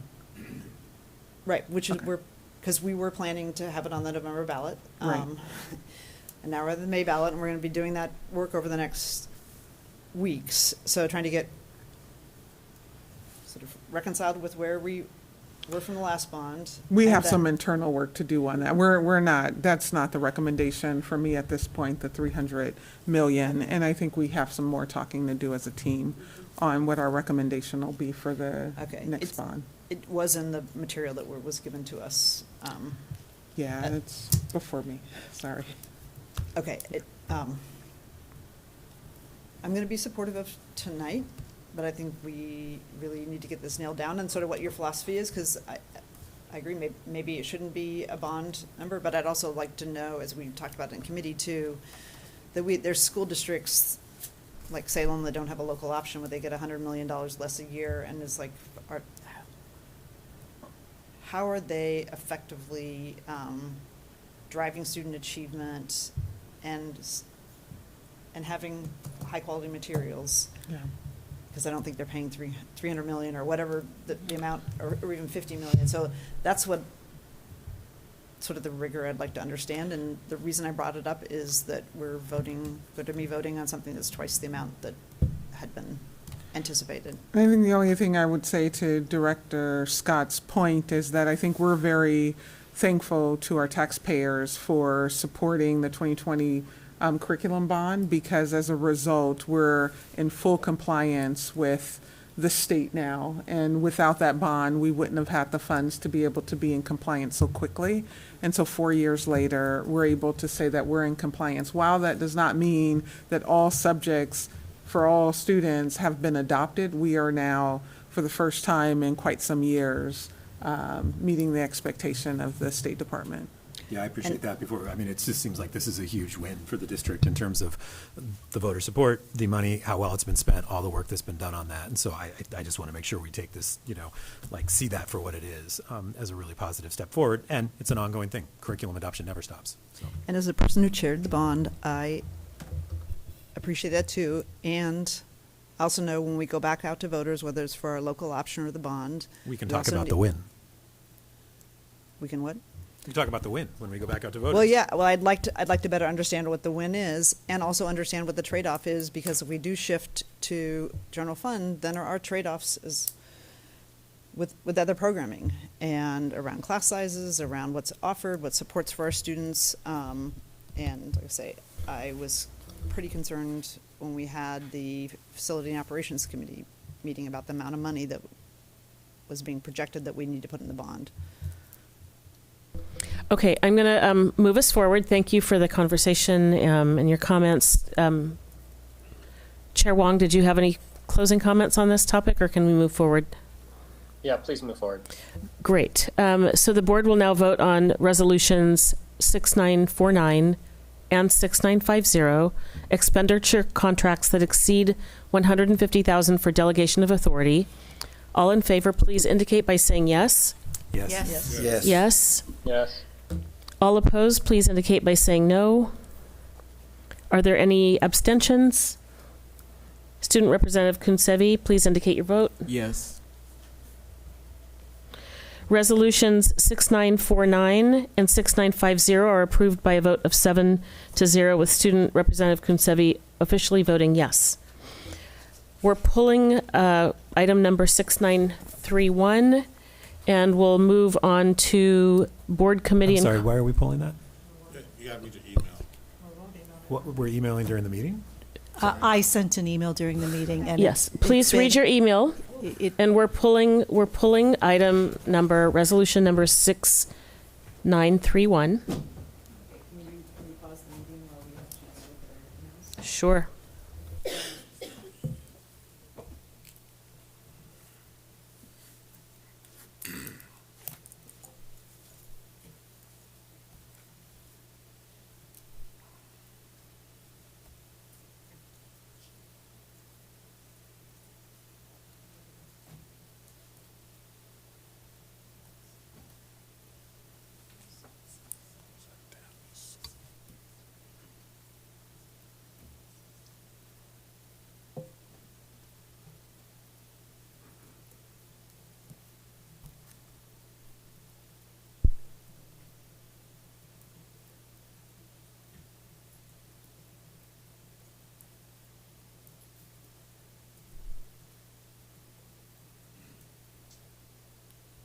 May I ask if anybody has board, committee, and conference reports? And if so, we'll just move on to our final agenda item. I have a committee report. Oh, I'm sorry. Please go ahead, the policy committee. So we had a policy committee meeting in which I'm not going to give a long report because we've already had a discussion about much of it, but we're focused on landing a policy by later this fall. It will be challenging just given the timing of our meetings and our work sessions, and we have plans to solicit inputs, not just from students, do focus groups also with the 3 schools that will be implementing an enforcement tool, but also how do we solicit input from families, parents, and our labor partners. And what I would encourage people to do, just given the accelerated timeline for if you're not on the policy committee or if you're on it, to send any concerns you have about language or suggestions you have in advance so that we consider them, because otherwise it's going to be very hard to actually move this policy at the timeline that we've been asked to move it if we continue to have trailing comments. So there'll be an updated draft for the next policy committee meeting. We'll send it out, let people know that it's been posted, but people, getting comments beforehand so that we actually can discuss them at the meeting. And obviously everybody's welcome, but you can discuss them at the meeting. Will allow us to move more quickly, and even then it's going to seem slow. I would just add, if we need the whole board at a policy committee, we may want to try and find a date when everyone's available. So, because I may not, I hear what you're saying, but even if I provide comments, I may not be able to be there to explain them. So either maybe schedule it at a board meeting or work with Roseanne to find a time when the entire board can be there if that's important for moving the policy forward. So what I would say is, I guess that's each individual board members, if they are interested, like people don't actually have to come if they don't want to. I'm happy to schedule something. Again, it's going to be super challenging to continue to move at a pace just given when we're going to get student input, and then when we have meetings, when we can have first and second readings, and it seems like we have a lot of time, but actually we really don't. So, Director, I'm not sure I can be at the policy committee meeting, so I don't think it's appropriate for you to tell us that we have to be at your meeting. I think it's better to find a time that the entire board can be available, whether that's doing it at an actual board meeting that is scheduled, or ensuring that we all, in fact, do have the time on our calendars. So we do have some times set aside, as we did last year, scheduled, and I hear that you want to make sure that we can all discuss together. Otherwise, and we I can bring it agree back with at you. a full board meeting, and then we can absolutely. talk there, so. Yeah, and we have about 12 to 16 weeks if we want to get it done by the holidays. I'm hoping that we do a very intentional and strategic and careful, intentional process versus then rushing it through. And I think that's your intent as well. I will say, and I appreciate Director Scott, your suggestion. And what I would suggest is it will be we'll keep moving pieces forward and schedule times for the full board if that's the desire. If that's the desire of the board. Okay. We have time set aside. We'll look for a time that all of us can discuss. And I know you have an advisor at home, Director Scott, that would like to weigh in, and you want to make sure you do your community engagement well on this project. Clear stakeholder involvement. A very an active and engaged stakeholder, no bias. We have a final resolution 6947. Chair Wong, would you like to introduce this next item? Yeah, thank you. I know there's a resolution and a statement about we have 3 committees. I just want to reiterate that one of the committees just renamed. It's not a different committee. So the Facilities and Operation Committee is renamed as the School Facilities Improvement and Oversight. The reason for that is just because there's been some confusion about the reach or the scope of work of the facilities and operations, especially around the word operations. And we felt like this renaming kind of gives a more specific goal and a more specific role, especially to the public who may not understand what the purpose of these committees are. So with that said, we have the naming of 3 committees. We have the policy committee, which is chaired by I am appointing Director Britt Medwards to chair, and with members Director DePass, Vice Chair DePass, and Director Sullivan. The other 2 committees have not been filled yet and are to be determined. And part of that is because you all are incredibly busy during the summer, which is surprising. So I'll be in touch with people about that again and filling that. But this resolution is just about establishing these committees. And so, yeah, if there's any questions, please let me know. Oh, I'm sorry. The other committees are audit committee. And I mentioned already the school facilities improvement oversight. Yeah, and the discussion that I had with Chair Wong had to do with really being clear about our roles as board members and wanting to kind of maintain this fidelity around, policy development, approving a budget, evaluating the superintendent, and not much else. So thank you, Chair Wong. So the policy committee, the purpose is to create, update, and change PPS board policies to best serve our student success. This will be the only committee that meets regularly. The audit committee, the purpose of that and the goal of that is a committee required by board policy to determine, oversee, and review necessary audits to help improve the functioning of PPS.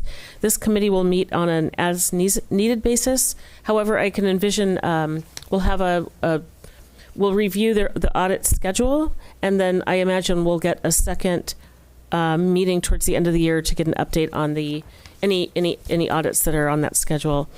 Finally, the School Facilities Improvement Oversight Committee, which does not lend itself to an acronym very well. I can't even say it.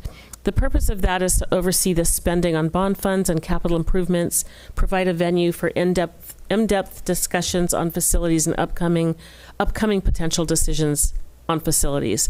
That committee will meet on an as-needed or ad hoc basis as well. Before we get to any board discussion, we should put the motion on the table. Do I have a motion and a second to adopt Resolution 6947, resolution to establish the Portland Public Schools standing committees for the 24-25 school year? So moved. I could have. Yeah. Scott and Hollins again, to round, this is our final resolution. Is there any board discussion? I think I have some. Not in regards to these 3. I know that we used to have the charter school and alternatives school committee, and there was some legal business that I know that we had to do for like on any upcoming charter schools. They had different things that had to be done around a certain time. What committee is handling that now? Or like, Chair Wong. Question? Really good question. I asked the same question too when we just discussed this with leadership, and it was brought that so in terms of renewal of charter schools this year, we don't have any required renewals this year, if I understand correctly. The other thing is that there's nothing stopping us from creating more committees as needed. One of the things I want to be very intentional is that when we create a committee, the goal needs to come first, right? So the outcome or the work that needs to be finished, that needs to be established first. And then if, for example, we do need a charter school oversight committee or things like that, and establishing the goal of this is the purpose of this committee, establishing a timeline and the result that we are expecting, then there's nothing stopping us from creating committees as needed. And that was kind of the solution that we came up with, and hopefully that answers your question. So it does in regards of the legality around the charter schools, and I'm just assuming that what that means is that next year, if we got stuff coming up, then we'll have to establish a committee so that we can manage those. So then that would lead me to the other part of that committee, which is the alternative schools. which already feel like they're the stepchild of the district because they don't get the same attention, they don't get the same looks, they don't get the same access, they don't get the same exposure as our district traditional schools, and yet they play a significant role in supporting our district and the students that need those schools. So the committee became a space, and I'm bringing this up as a means to bring it up. I don't want to chair the committee. I'm just throwing it out there just in case somebody's saying, you throwing this out there, that means you got to start it. No, bro, that's not what this is. What I'm trying to bring attention to is that if we disband the committee, then what are we putting in place so that those groups, those organizations, those schools, those CBOs, those partners, those other organizations that are serving our students, because these are still our students, that they have a voice. So where do they get to go to have their voice, to regularly bring up things that are of a concern to them, to regularly talk about the things that are important to them if they don't have the committee? It's a good question. Did you want to respond, Chair Wong? I really love that, Director Green.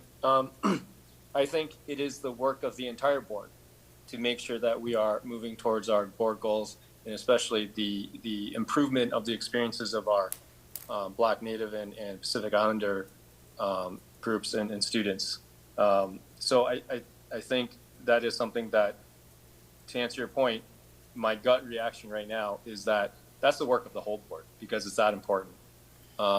If the other answer to the question is, looking upon last year at the committees, especially, I expect you're referring to Student Success Committee, and as I reflected upon the work of the Student Success Committee, which I chaired, when I was asking that question about, was this serving students, was this not, it was a big question mark. And I think that's where the decision we're not disbanding it, but I think the idea is that we're putting it on hold.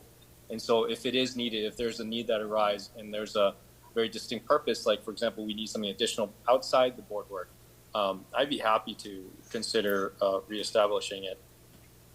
Actually, I think the committee he was referring to was the Charters and Alternative School Committee, which is different from the Student Success Committee. And they basically functioned in years in which we had charter applications. They spent thank you, Director Green, a significant amount of time reviewing the charters and making a recommendation to the full board. And it's good we don't have that this year because for the full board to do that would be a very significant amount of time. But he's referring to the other piece of it, which is all the alternative schools, which don't really usually have a place in our board discussions or our board meetings, and they sometimes have different and unique needs. Well, the reason that I was bringing it up is because some of the members of those other groups had reached out that we already were feeling outcast last year because we actually didn't have this committee last year. We didn't have the Charter and Alternative School Committee last year. And as a result, there were several things that they wanted to bring up, that they wanted to talk about, special education being one of them, and, what that looks like. And they didn't have a space, or they didn't feel that they had a regular space where they could bring up some of their concerns, where they could walk it through, walk that dog and get that information out there, or get the new stuff.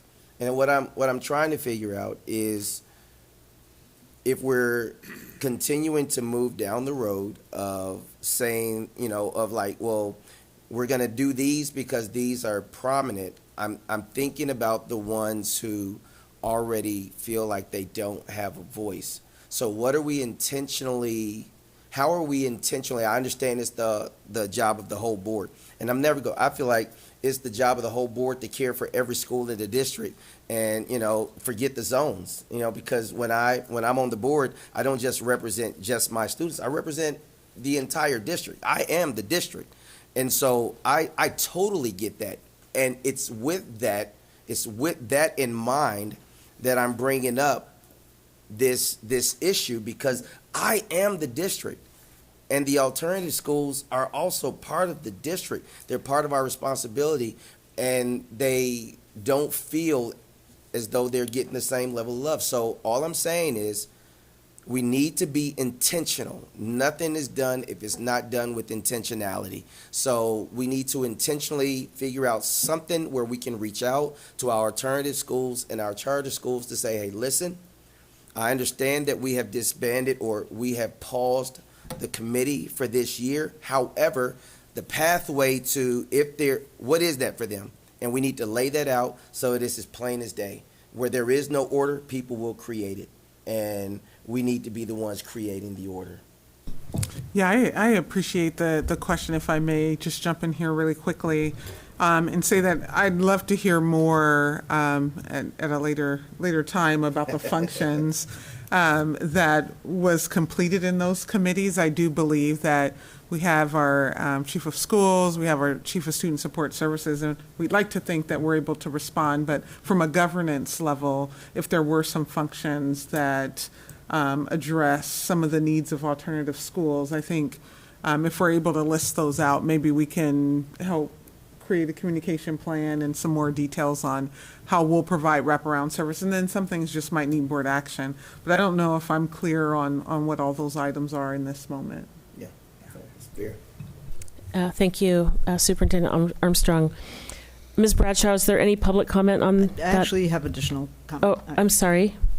Please go ahead. So I have a question for Director Wong. You said that the Facilities Oversight Committee, or something close to that, would have essentially the same function as the Facilities and Operations Committee in terms of scope, but you're just changing the name. Did I hear you say that correctly? Yes. So things like any enrollment or boundary changes, the budget calendar, the curriculum and the bond, quarterly financial reports, that would all be potentially within the scope of that committee? I want to respond to Director Green first, really quick. Let's talk. I want to hear your ideas. This resolution is not a once and for all for the rest of the year. It can be flexible. So if there's a need, let's talk and figure out how to address that need. This is, again, like I said, this resolution is not in stone, or it's not going to be the only committees for the rest of the year. It doesn't have to be. And that kind of leads into Director Burmeier, your question. If it is something, if that work that you're addressing is part of the work of looking at our bonds, the money spent, or capital improvements, yes, it can be in the facilities, school improvement facilities and operations committee. If it requires its own committee, I would actually prefer to do that, because then the scope of its work would be specific and direct. And that's I think, kind of what we need in this board. We have to, one of the things I want to talk about, and again, we can hopefully talk about this, one of the things I want to bring up in our retreat, and talk about effective governance. We want to make sure that we're creating, the needs are what's driving the creation of committees or things, right? Instead of the other way around, and having committees and then needing to fill time, and that's not necessarily, respectful of not respectful. It may not be the best use of time, and so that's kind of the idea. Again, if you have ideas and stuff, I'd love to talk. This is not set in stone. This is for now. If we need new committees to address these new issues, I'm all ears. Yeah, actually, I was going to ask a separate question about the bond, but the other ones were things that had been in the facilities and operations committees that if they all come to the full board, we're going to have lots of longer meetings, or we're going to have to schedule work time for a work session of the full committee versus, I say, just the topics I mentioned, like the budget calendar, enrollment or boundary changes, curriculum, the bond, enterprise zones, quarterly financial reports, that those would all have been things that went into the Facility and Operations Committee.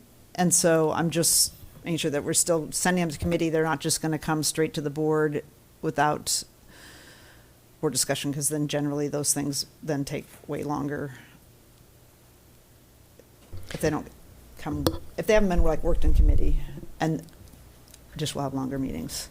So is that, we envision sort of same sort of scope, but just different name?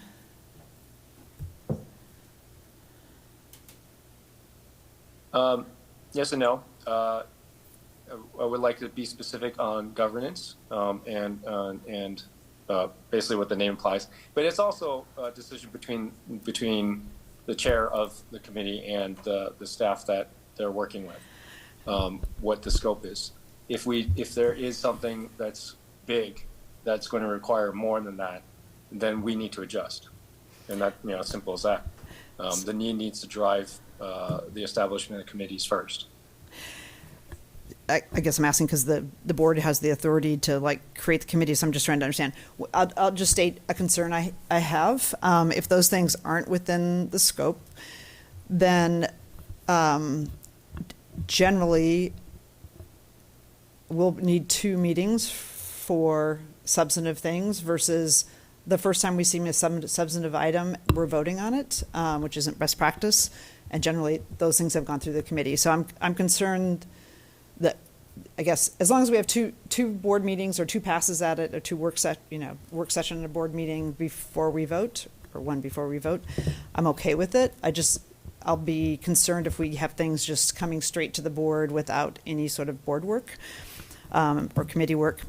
And then the second thing is, I also want to make sure that we don't get started into the practice which used to happen, which is small group meetings of board members that are in private, and then something all of a sudden pops out. I just don't think that's best practice, and it's also not an efficient use of, a good use of, I think, board members' time, because then we've got the board meetings, the work sessions, and then we want to brief you on something that separately and in a small group and not public. And frankly, when we have committee meetings, often somebody who's watching asks a good question, or they follow up, or they want to weigh in. And so having just things have some sort of the antiseptic of being in public, and it allows us to pressure test versus something coming straight to the board for a vote on its first sort of unveiling. So I'm just going to raise those 2 issues of concerns I would have, and I appreciate that you're saying you're going to be flexible. So then the other question I had is, if we're going to meet the timeline for the bond referral, this board is going to have to do a fair amount of work this fall, so that we have that sort of all baked, and we have some big decisions to make. So is that in the facilities improvement, or are you saying it's a different committee? That question for me? I don't know what screen you're or looking at. what's your So I'm on vision? 2 Is screens. that, would it be in that committee? Because like we need to start laying out a schedule so that we can back map it to actually, I mean, this is going to be harder than the local option, to give ourselves enough time to have a package baked and to get the referral out there so we can build support for it.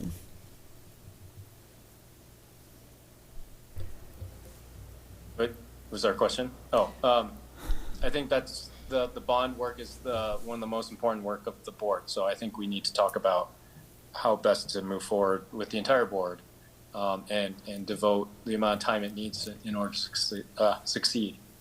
So that is definitely a priority. And so it's noted, and we will definitely talk about it and make sure that we come up with a good solution to that. Thank you, Chair Wong, and thank you, Director Brigham Edwards. And I would love to have the calendar of, like what our hard deadlines are to refer the package to the ballot. I'm going to move us forward now. The board will now take a vote on the resolution to establish the Portland Public Schools standing committees for the 24-25 school year. All in favor? I'm sorry, and you had comments as well. Pardon me. I just want to thank you, Director Green, for raising those comments regarding alternative schools. I recall last year hearing from students who attended alternative schools the sense of they feel like they're in the back burners of this district. You know, they want the same opportunities students at Grant, Jefferson, or McDaniels may have. And I really think it's important to really center their voices here. And I also want to acknowledge, you know, we've had a hard time at the District Student Council for years filling the positions at MLC, Alliance, and I believe there's one other alternative schools. Yeah. Yeah. And I really plan on really visiting to those schools to really ensuring that we have representation, because I think those voices matter so much because they provide our students with so much resources and things they really need to really not just kind of feel educated, but to really strive in their life. So I really strongly urge this board and, you know, our superintendent to really center their voices in our conversations we have at the district level and the board level. Thank you. Appreciate that. Yeah, I was just wondering if, because you probably have more contact than we do, ask people what they think the board could do to support them. I think that would be a good question. I will definitely do that. Yeah. I'm an alternative school graduate, so that's right. So the board will now vote on resolution to establish the Portland Public Schools standing committees for 2024-25 school year. All in favor, please indicate by saying yes. Yes. Yes. Yes. All those opposed, please indicate by saying no. And are there any abstentions? Student Representative Kunsevi, please indicate your vote. Yes.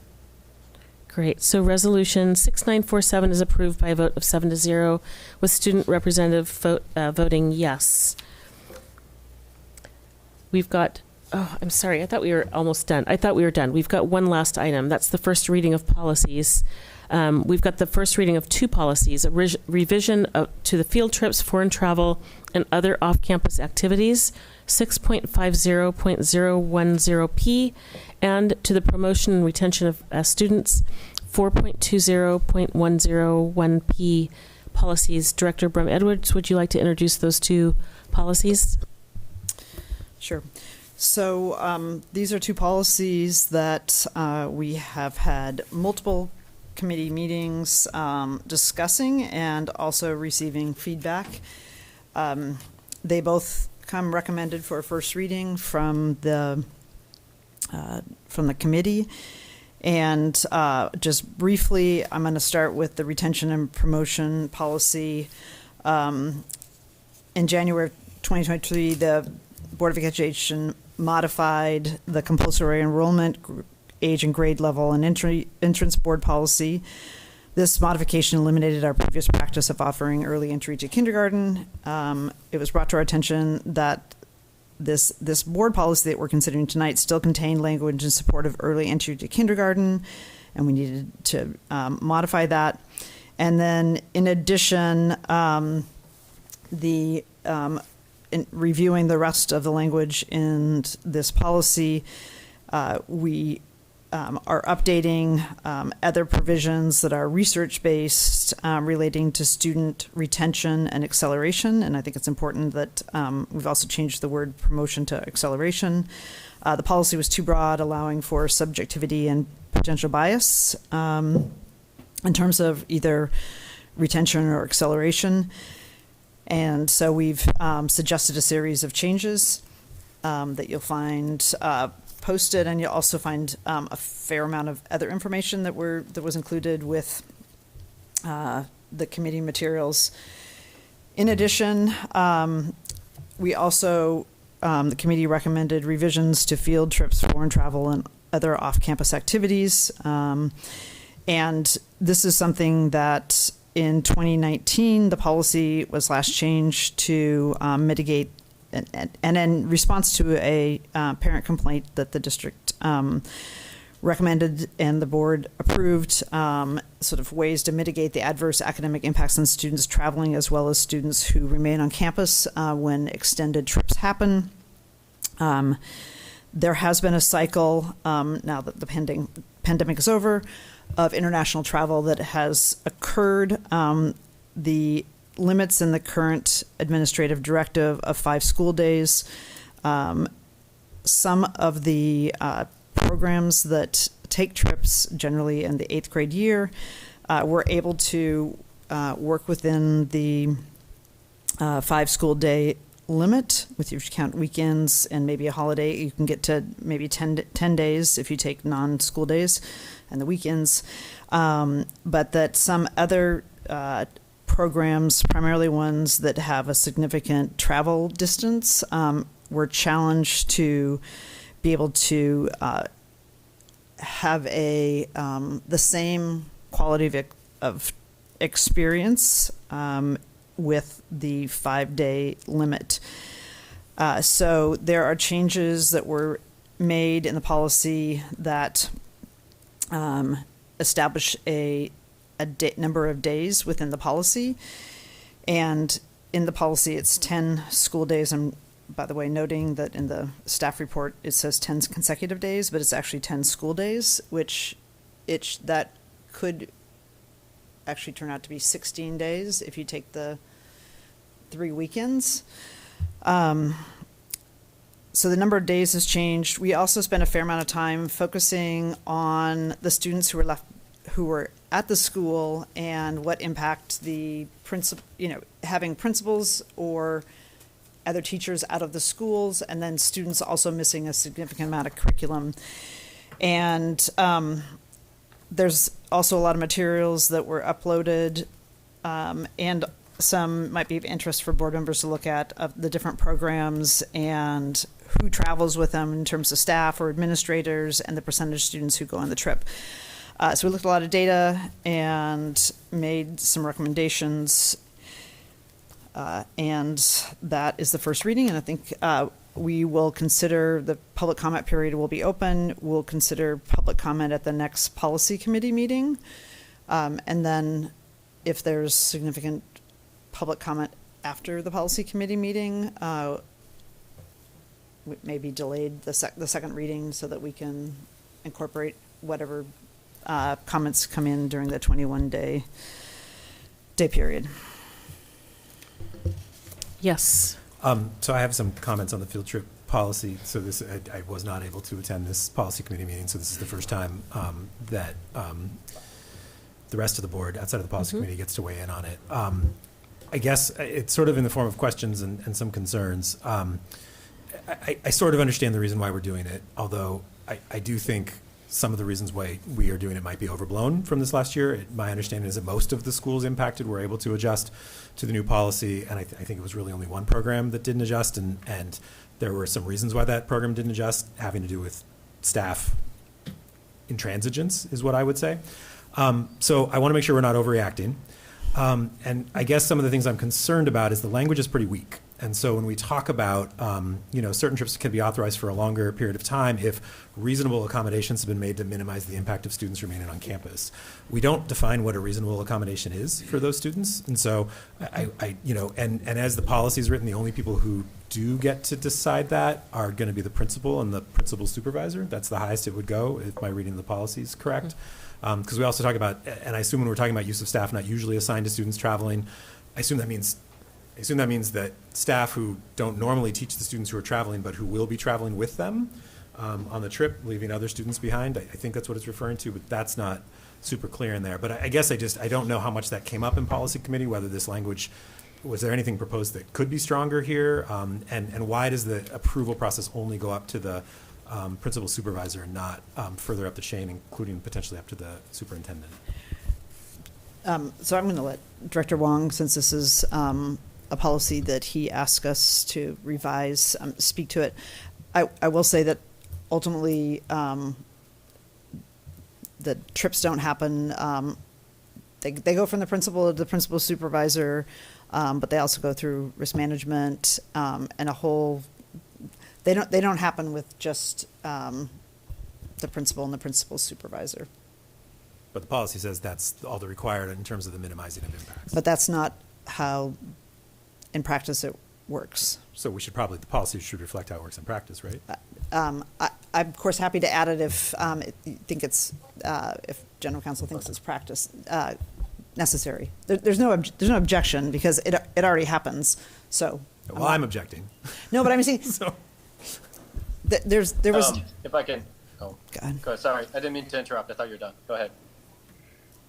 Oh, I'm just saying, tell us whether you want the language. There wouldn't be any objection from me to adding okay. it. Or Sorry, I thought you were saying there was no objection No, to the I language. don't think there's been any objection raised because it's the current practice. So I'm happy to make it I'm explicit. just curious, if it's not the current practice, why did the policy language not reflect current practice? Is there a story there, backstory? You're looking at general counsel, so Well, maybe there's just- a story. Because I know that it goes through a very stringent process before it gets to the board. And the, like, all the things they have to do in order to make it happen is way beyond the principal supervisor, but happy to add it. I think the implication was those folks have to sign off, but it still does not take that outside of the regular process. It wasn't a topic of discussion in great detail at the committee. Certainly none of the policy undermines the current practice that has several layers of review within the Office of School Performance, as well as risk management for these international trips, and ultimately the board. So Director Scott, if you have language you want to add, we'll get it added into the next committee meeting. I'm happy to do that. I will also note that if you read the staff report, that staff also has some concerns that should be considered by the board. Again, this is the first reading and the introduction. It's not the final. So everyone should read the staff report because they do note some concerns. Director Wong, do you want to speak to the reason you brought this forward? Yeah, there's more than one impacted. There's another one in terms of the equity about people giving up their spring break to serve it. I think one of the things that I've been talking to a lot of admin and teachers of the schools that host these programs that do these trips, and their overwhelming support of these programs and their trips. So I'm worried about whether how much the complaints are currently. I mean, maybe it was bad at some point, but I think a lot of it was mitigated probably because of the original policy that was passed. But this is kind of addressing an equitable issue. And Director Scott, to address your issue, I think you raised a really good point. We did discuss that quite a bit. And part of the reason for leaving it vague was that it would allow more flexibility for the AD to be more specific, right? The policy kind of set the direction, and the AD kind of set how. And so that was kind of the reason for the flexibility there. And also to get out of the way of, making sure it's not directing and changing the way that field trips are approved. Director Wong, maybe I'd also ask, I mean, the staff report's pretty clear that staff disagree with this policy change, and they think that 10 days is too long, both for traveling students and students left behind. So did that come up in the policy committee meeting, that the sort of intention of saying, yeah, we disagree with staff on this, and we think it is a wise decision? Actually, the staff report came out after the committee. There was a fair amount of discussion in committee and concerns raised, and I think we had a full discussion, but the actual staff report came afterwards. The staff report came out as part of the normal board cycle of preparation of materials. I do think it's fair to say that the staff position was known for quite a long time. It was not a surprise in the report at the end. There was lots of discussion about how long to be gone and the impact to traveling students and students who are left behind. Those with far greater degrees than I have on the academic side can speak to those concerns much better than I can. I don't think they're here tonight, but. And as somebody with with fewer degrees than you, the original draft that Director Wong brought had 15 days. So there was a discussion, and there was a lot of discussion about it. And as Director Wong noted, that there was a discussion about people using their spring break and whether, what was the right amount and what type of experience. It also depended on where people were traveling to, because it's a lot easier to go sort of north-south because you're not changing time frames, zones, but to go to Asia, which is many of the programs, it's like a 2-day thing to get there, and then you're of course totally off schedule. So there was a lot of conversation, and it did move from 15 to 10. And as noted, staff still is correct really quick. concerns. It wasn't, I never wrote 15. I think that was added later. I think originally I started with 10, but and somehow it got changed to 15, but that wasn't me. I think 15 might be a little bit much. Definitely. Sorry to interrupt. I just want to clear the record. I don't know where the 15 came from, because that would be could almost be a term. I mean, well, it turns out to be almost a whole month. So. Mm-hmm. So I'd like to make a Yes, please. So, I talked with Chair Wong and around this issue before when trying to be supportive of those kids going. One of the issues that I have with this is that it's a select group of kids. It's not system-wide, because you don't have system-wide, a lot of the kids in the system going for over 10 days. And so I really look to make sure that we're not just focusing on, as a policy that's a district-wide policy, but it's really only for a certain select of kids. Just want to make sure that when we're doing policy, it should be system-wide and not for a select amount of kids. And I know this is for a select amount of kids because of what happened last year. So I want to make sure that we're clear about that, and we're not saying, well, this is, because you don't have, this on a regular basis for most of our kids. The other thing, too, that I look at is one of the things that we talk about, and Chair Wong always talk about, that the experts in the room making decisions, and if the staff is supposed to be the experts in the room and they're making a recommendation, I'm really curious of why we are looking to go beyond the experts in the room. And I know the folks that you're talking about that are supportive, and those are the ones that's going on the trip, right? So, of course, they're going to be supportive. It's the trip that have always gone on. They've gone on it for, decades, right? So, of course, they're going to be supportive. I worry about the cost that we spend, and this came up last year, too, the cost that we spend on substitutes.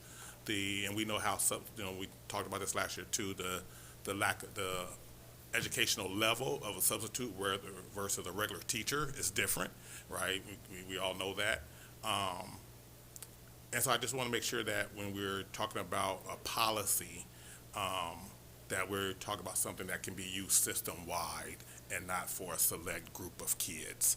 And I love the recommendation that they have, and I don't know if you guys talked about the staff recommendation as far as allowance for 2 additional days for trips. Or not. I know one of the things that came up in those conversations was the fact that they was hearing one thing and they was hearing another, and then they wasn't able to schedule around it. But one thing I do remember them saying is that if they hadn't gotten different information, that they possibly could have done it under the current policy that we have. And so I would be supportive if we did something like the staff is recommending, is if we keep the policy the way it is, but then we can allow for 2 additional days for trips that require over 10 hours of travel. I have some comments as well. I have similar concerns to Director Hollins in terms of which kids get to go and which kids have to stay. I also understand the value of travel and have attended school in different countries. I understand how valuable that is.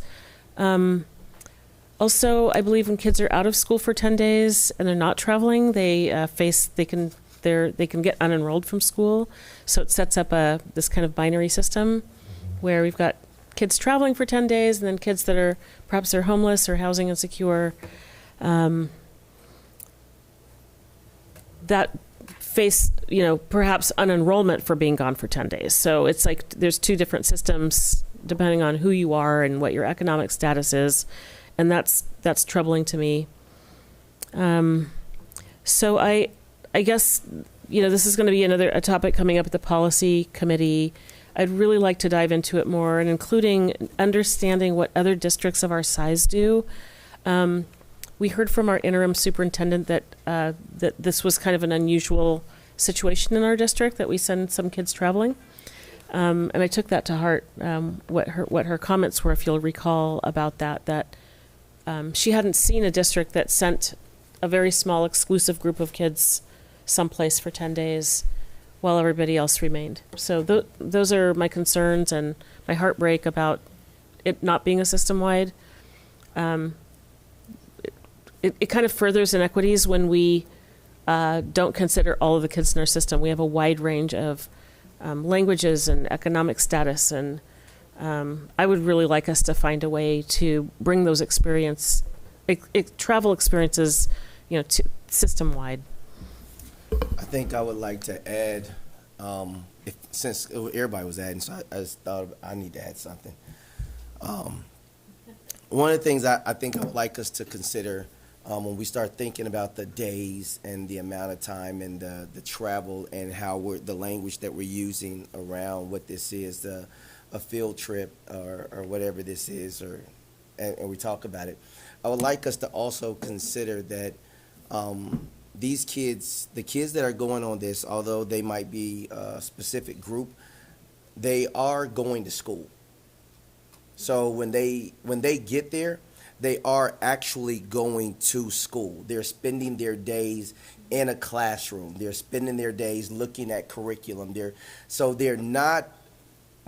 losing U.S. seat time, but they're not losing classroom seat time in that regard. So they are continuing education. They are getting, and unless we're trying to say that our education is superior to their education and that it doesn't match up of some kind, which I don't believe that's what we're saying. I would like us, so when we start talking about the 10-day rule is 10 days out of a classroom. If you're spending 10 days out of a classroom, then it's a drop. But these kids wouldn't be spending 10 days out of a classroom. And so I just like us to also keep that in mind. I know that as I'm looking at this, it wasn't something that I brought up, but it is something that I pay attention to because, like I said, it impacts kids, and whether they be a few kids or some kids, at the end of the day, I love all the kids, and I want the kids to get what the kids need in order for them to be better, in order for them to get where they're supposed to be going. And if this is going to help those kids, vice versa, right? It's going to help some kids that may not see one thing one way, see it differently. I don't know. They get to go sit in the classroom and wherever it is that they're at, and they get to experience a whole new culture. They get to experience a whole new way of learning. They get to experience a whole new way of being taught. They get to experience, a different classroom environment and how other students in the world are doing it. So it's actually giving our kids a worldwide lens versus a zip code lens. And for a lot of kids, they don't get something like that. So this could be a once in a lifetime experience. And again, I just want us to keep in mind they are not losing seat time. So we need to, I think we need to take that into consideration. Well, let me just respond real quick. I don't think it's a one-to-one ratio, and I don't think the issue is too much of the kids that's going. I think it's the level of service of kids that are back kids. Right, so I believe you're referring to the kids that are left behind. Right, they have to get the substitute. 100%. So I don't think it's so much as the kids that's going. I think what they're getting is great. I mean, I know between, lag time and getting acclimated to the things, it is what it is. So I don't think it's an issue with their experience. I think it's just the experience of the kids that's left behind and what they get, and it's not adequate. Right. So our focus should be ensuring that, because right now we're talking about if that's the crux, right? Then we're talking about two different things. We're talking about because one thing which this policy is speaking to the amount of time a group can be away. And if we're saying that that's not an issue, the issue is the ones that are left behind, then the focus at some point we would need to shift to, so what are we doing or what's being done, or maybe that's for this group to figure out. But I think it's both. And the thing is, if other groups are able to do under the policy that we have, if we make some adjustments, then how do you single out one particular group? when other groups are able to do the same thing. That's So my other question. groups, I get it. I not think what, Yeah, well, do we not want special programs then? Do we not want programs that are different? I think we do. I Well, mean, not at the we expense sell of other those kids. programs, and so they're going to be treated, that program will be treated a little bit differently. And I think that as far as cost, from what I understand, those parents work hard to raise money that pays for the subs, that pays for the kids, that makes sure everybody in the program goes. And so it's, I think it costs the district maybe time, because they have to take supervisors too, administrators as well. But it doesn't cost that much money to take them. And so if we want everybody to have the same thing all the time, okay, we wouldn't have these programs, but I think we want special programs. So, I mean, we work as hard as we can that the ones don't go have a good experience. And I think Director Wong talked to quite a few teachers that were left behind that said they enjoyed having their smaller groups, that they could do special things with them. So I think maybe at one point there was a problem, that they weren't careful with getting the right subs. But I believe that, at least from what we've heard, they get really good subs and have a good experience, the ones that are left behind. Obviously, it's not as great as going to Japan. Yeah, which would be pretty cool. I want to just respond to that, because I think we should be grounded in the reason why the policy changed in 2019, which was there was a complaint, there was real issues, and they're the issues that Director Hollins referenced. And they were about the students who were left behind. And it wasn't about the students who went. I mean, I don't think anybody disputes they have an amazing educational opportunity, the students that go on the trip. And I think that sometimes that gets missed, especially by the students who are advocating for the trip, that it's not, nobody's arguing that they're not having an exceptional educational experience. I mean, what better way to ground yourself in a different culture and a different language? But it really was about the students that were left behind and the resources that were not have been available to the students who were at the school. Like the principal left and they got a substitute administrator, or they had a substitute. I also want to say that a couple things that when this came up in 2019, the other thing we did is in response, one thing we followed through on, the other thing is, I think, work undone. And one of the issues that this came from the board is that we established an equitable field trip and travel fund that put, I think, $500,000 into opportunities for students whose either families or school communities couldn't raise money to travel. And that was a board priority, and it's been funded. So looking at how we can ensure that the students have that exceptional experience as well. But most of those trips were not for an extended period. I think most of them were like five days, and then the 2 weekends get you at 9 days, the max. So most of them were shorter. The other thing that I think is work that's undone is there was a promise that the district, and I think, COVID happened and it didn't happen, but that all 8th grade students deserved a capstone trip. And there was some work on it, and I think it was that they're going to go to Willamette Falls, but I don't think that's quite what we all thought at the time. So there was this sense that we know that students learn in totally different ways when they're outside the classroom, and that's a great thing. And I believe the district really, and again, in fairness, COVID happened, but the district really hasn't fulfilled this, and we're going to try and make sure that other students have this sort of opportunities. And it may not be a trip to a place where they've learned another language, but it could be something different. And I think we're seeing that at some of the high schools with the fund. So I'll just note that I think is a very legitimate issue. I think everybody's brought up great issues. I do, so if you have a digital language you want to add or want the committee to consider, send it in. And it sounds like we'll have a pretty robust discussion. And we'll also find a way in which, in addition to the staff report, that staff can share their point of view about any of the suggested changes, so that we are incorporating that into the work. So thank you. And I would just encourage, I'm sorry, Chair Wong.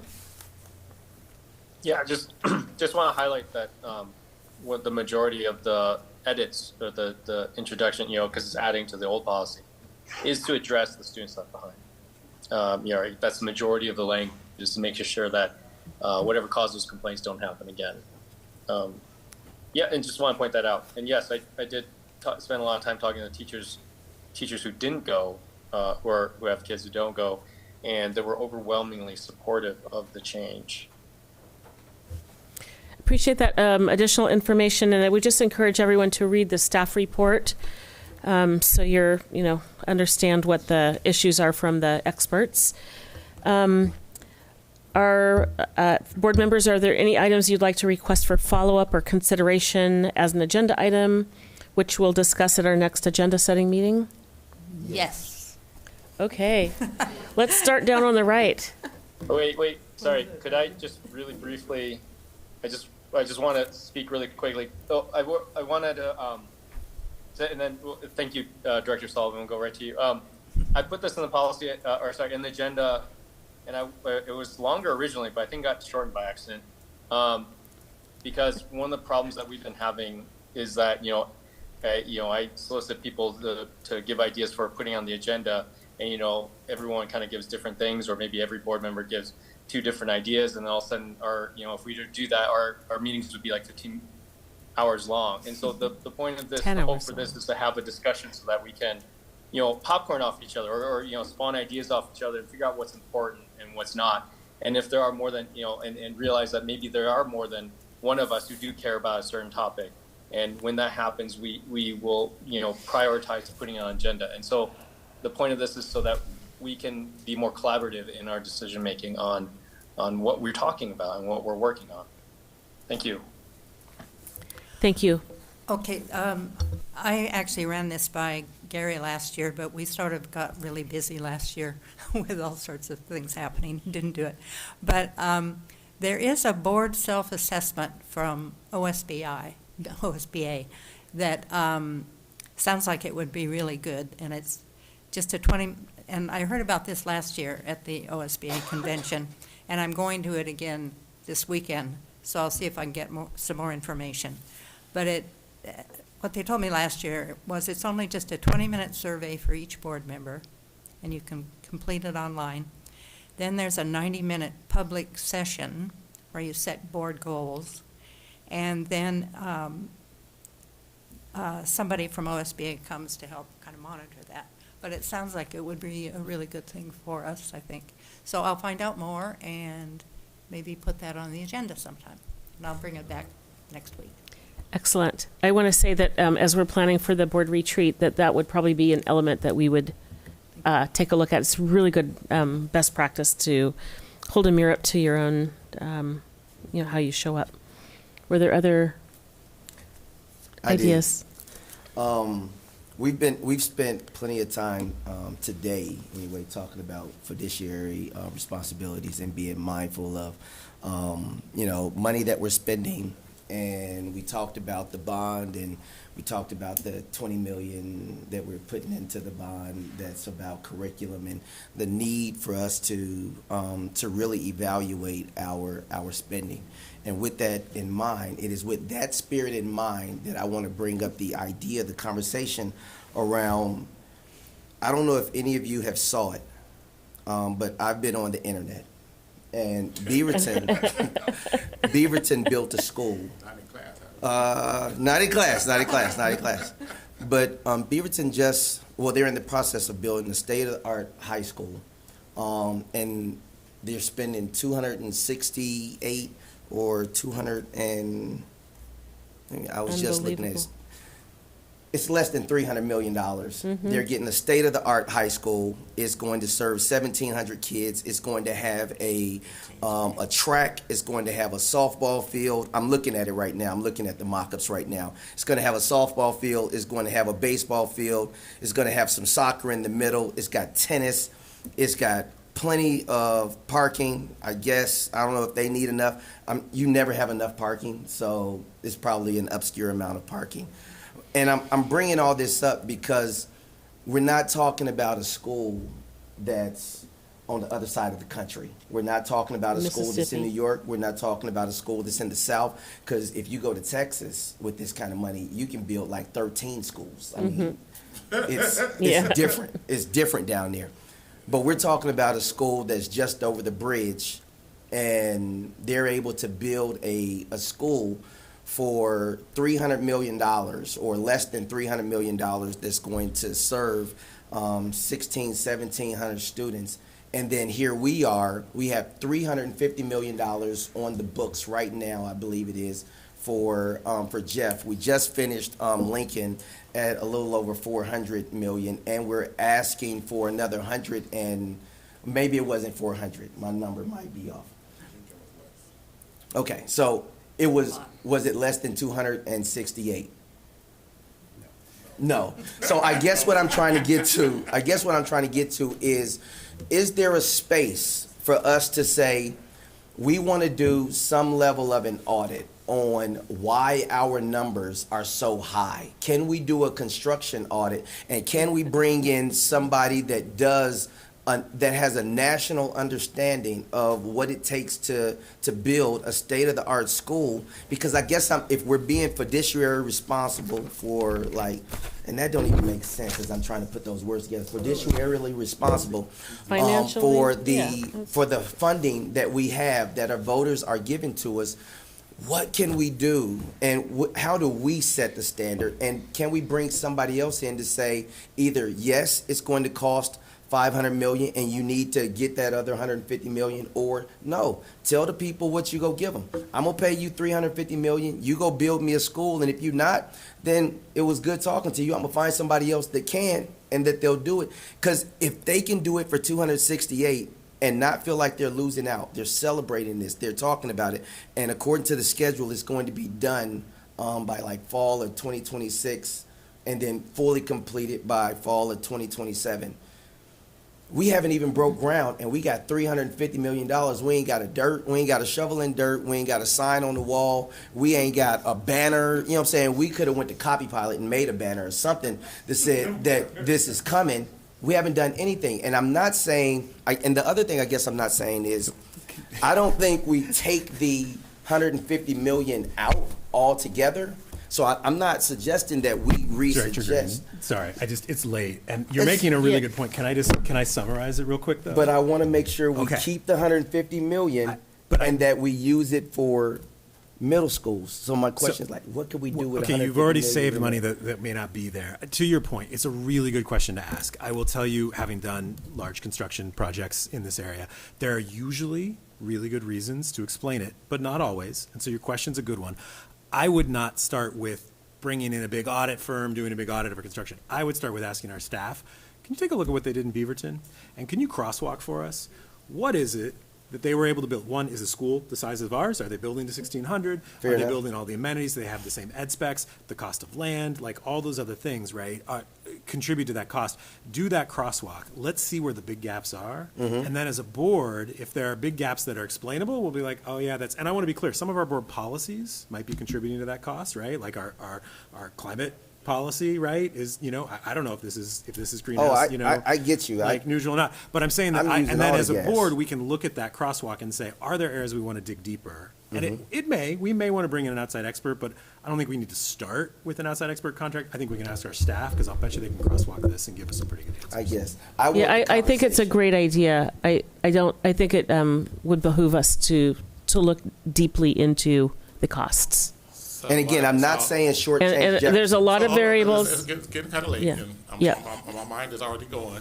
So how about we just give direction to our superintendent to do what she needs to do as far as looking into cost savings, or whatever she feels she needs to do in order for us to get the information we need to move forward. Did that sound good, everybody? Just a question about that. Are you talking about the current high school modernization projects that have all been that have been signed off on? I'm just trying to make sure that we understand what we're directing the superintendent to do, because is it Jeff, Cleveland, Ida B. Wells? We got Cleveland. And Jeff. And I think what I'm looking at for me, as I look at this, again, we trying to save money. We want to know where every dollar is going. And again, if they say at the end of the day, we got to spend this money, this what it is, then we spend it and we go out, and I'll go out and campaign with you. I have no problem asking people for money. I just don't want to spend money unnecessarily. That we don't need to spend. I guess that's what I'm trying to get to. So if we could get a state-of-the-art school for $300 million or $350 million or less than that, then let's get it. Let's not give out, $150 million because they tacking on costs. I just want to be careful with that implication. Our staff are not giving away $150 million, but you're sort of saying it out in the public, like maybe that's happening there. No, don't say that. Don't put them words in my mouth. You did. We're not doing that. I'm saying as a frame of thought, let's make sure that what we're spending is what we need to spend.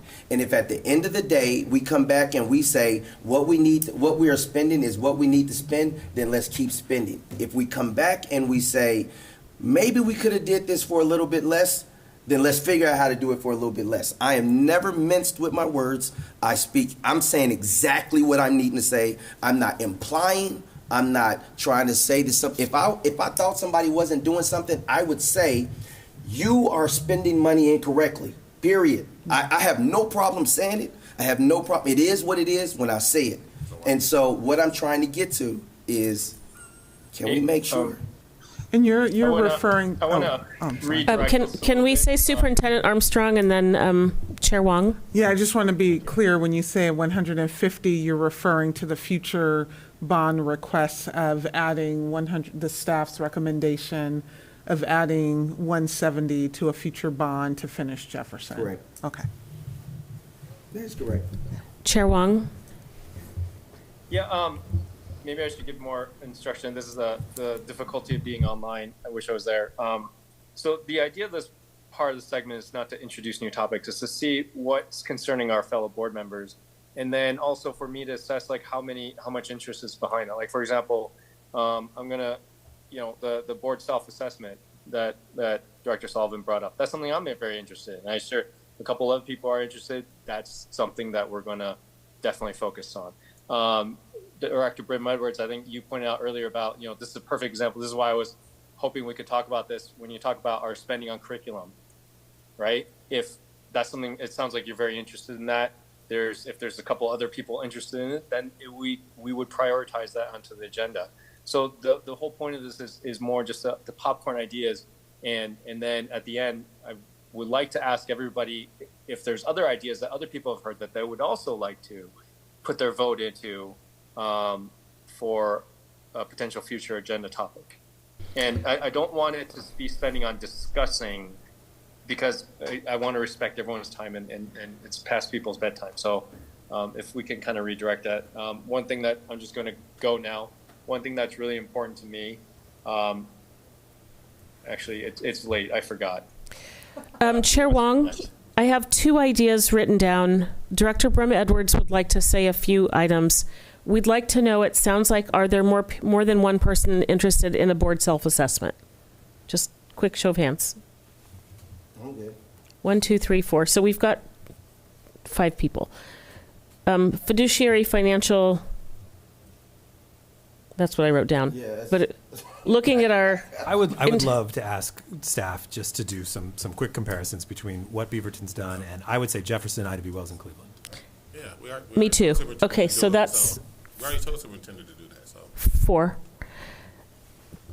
Director Brim Edwards, you had to add some things? Or My first question is, our process normally is that we send stuff into leadership for the agenda setting meeting. So is this now the replacement, or should we also do that as well? I'll let Chair Wong answer that. We've always... You could do both. The only problem is if everyone just kind of does it solo and we don't one of the values of us being together is that we feed off each other's ideas, and that's kind of the whole point of this exercise. If something comes up later, yes, absolutely send it in, and it is, obviously it's going to be up to me to figure out, solicit from other board members, what their interest is in this is. The whole point of the thing I'm trying to avoid is that, if everyone sends like 3 separate ideas and they're all completely unrelated to each other, how do you choose what's going to be on the agenda? So the whole point of this is to kind of share the voice so that we're all part of figuring out how to move forward. So yes, you can definitely send in. I am not going to, I am always welcome to that. And we can also change our practices in real time. So I think what we're trying to get at with voicing what things people are interested in is, so it's not just one off. If we each send in 2 items, then we've got 14 items. We're trying to, if something rises to 3 board members interested, then we would put it on the agenda, and it keeps us honed on our mission. But I would take it now, and then you can also mail in. But when I'm going to give my list if I can. Yes, absolutely. But I'm just saying, if you mail things in, and nobody else sees them. Yeah, well, it's what's in our protocols. That's what I'm just like. That's the process that we've had. So I'm just clarifying whether or not that was what we're doing. So I'm just going to say I'm with Herman and the hybrid from Herman and Andrew. Ideas. I like Patty's. I'm really concerned that we don't have a board work plan. I don't think we should just be voting on like, hey, there's 4 people interested in talking about something, because we're going to run out of time and we're going to have really late meetings. So I would suggest at our retreat we have a discussion about our work plan. So agreed. 70% of the work that we know we have to do, we know what it is right now, and the other 30 will come to us. Yes, and I believe we have a draft started. Yeah, well, nothing's been sent to the rest of the board. So, that's right, because it's still in draft. Then the curriculum adoption, I think we have to nail this issue before we get going on the next bond. The tracker that was sent out, it said that we're going to have the superintendent's evaluation draft template on the 20th. So I just want to make sure that we get that 12 days in advance, like any other material, and that there's also a draft process that gets us through the school year. I've seen over the last 5 or 6 years, I think it's really unfair to the superintendent that when we don't have like a structured process that the superintendent can expect. What are we looking at? How often are we going to touch base? Because if we wait to the end of the year, usually that's, I found in my professional life, you don't want any surprises. So if we're going to do quarterly check-ins, let's get that set and then calendared. Yes, absolutely. I would agreed. hope that the template comes also with the process, and it didn't say that. Also, fairly soon, we should have the auditor's evaluation, because that's the other employee who reports to the board. This goes to the work plan, but I'd love to get a draft bond planning calendar and also a draft budget calendar. Knowing that we're going to have cuts, I think one of the things that interim superintendent Husk was like, when you know you've got cuts coming, well, maybe the governor's plan is going to happen and they'll be smaller, but to get those front-loaded versus at the end of the year. So getting those 2 calendars built out into our larger work. And also the early legislative agenda. I know that generally we don't adopt it till later in the fall, but we have lots of opportunities right now with people running for office to get at least some big bucket items in front of them, or priorities that we can have conversations with candidates who are running, and also before they commit their dollars to everything else. So I'd love to have that, at least a board discussion on what we're going to do, at least on the funding side of things. And then the last item, and this is for just not now, but a future discussion, is if we want to move policies like the cell phone policy, we really need to have, when we switched our board meetings to having 1 board meeting a month and 1 work session, and a work session with the consent agenda, you're going to have months between when something gets referred and actually it gets first and second read if we don't use both of our meetings for that. So Okay. just not Putting to it out discuss there. now, but just I sent this in before, but Mhm. it's mainly a function of us changing how we our board meetings Mhm. and that impact that then has on Moving policy. because maybe we want to change the 21-day public comment period or something else, but it doesn't work very well right now. It doesn't align very well with having one board meeting. Yes. Okay. Because it used to be every 2 weeks you had a chance to have a first reading and a second reading, and now it's 6 weeks. I mean, Right, but doesn't that fit in well with the policy committee schedule? I mean, the policy committees are every 3 weeks. Times is 2 there any is chance we can 6. take this offline? Yes, I think so. Let's. Yeah. Gary's got one foot in the truck. Well, I was also Yes. suggest if this is a regular meeting topic, that it be more than 5 minutes, because unless we're just going to read a list and not ask anybody to react. Okay. I appreciate your input. I've got everything written down. I think Chair Wong and I need to figure out a process that is inclusive and that we can bring things to light and we can get more, find out who's interested in moving agenda items forward. That said, we're adjourned. Thank you for hanging in.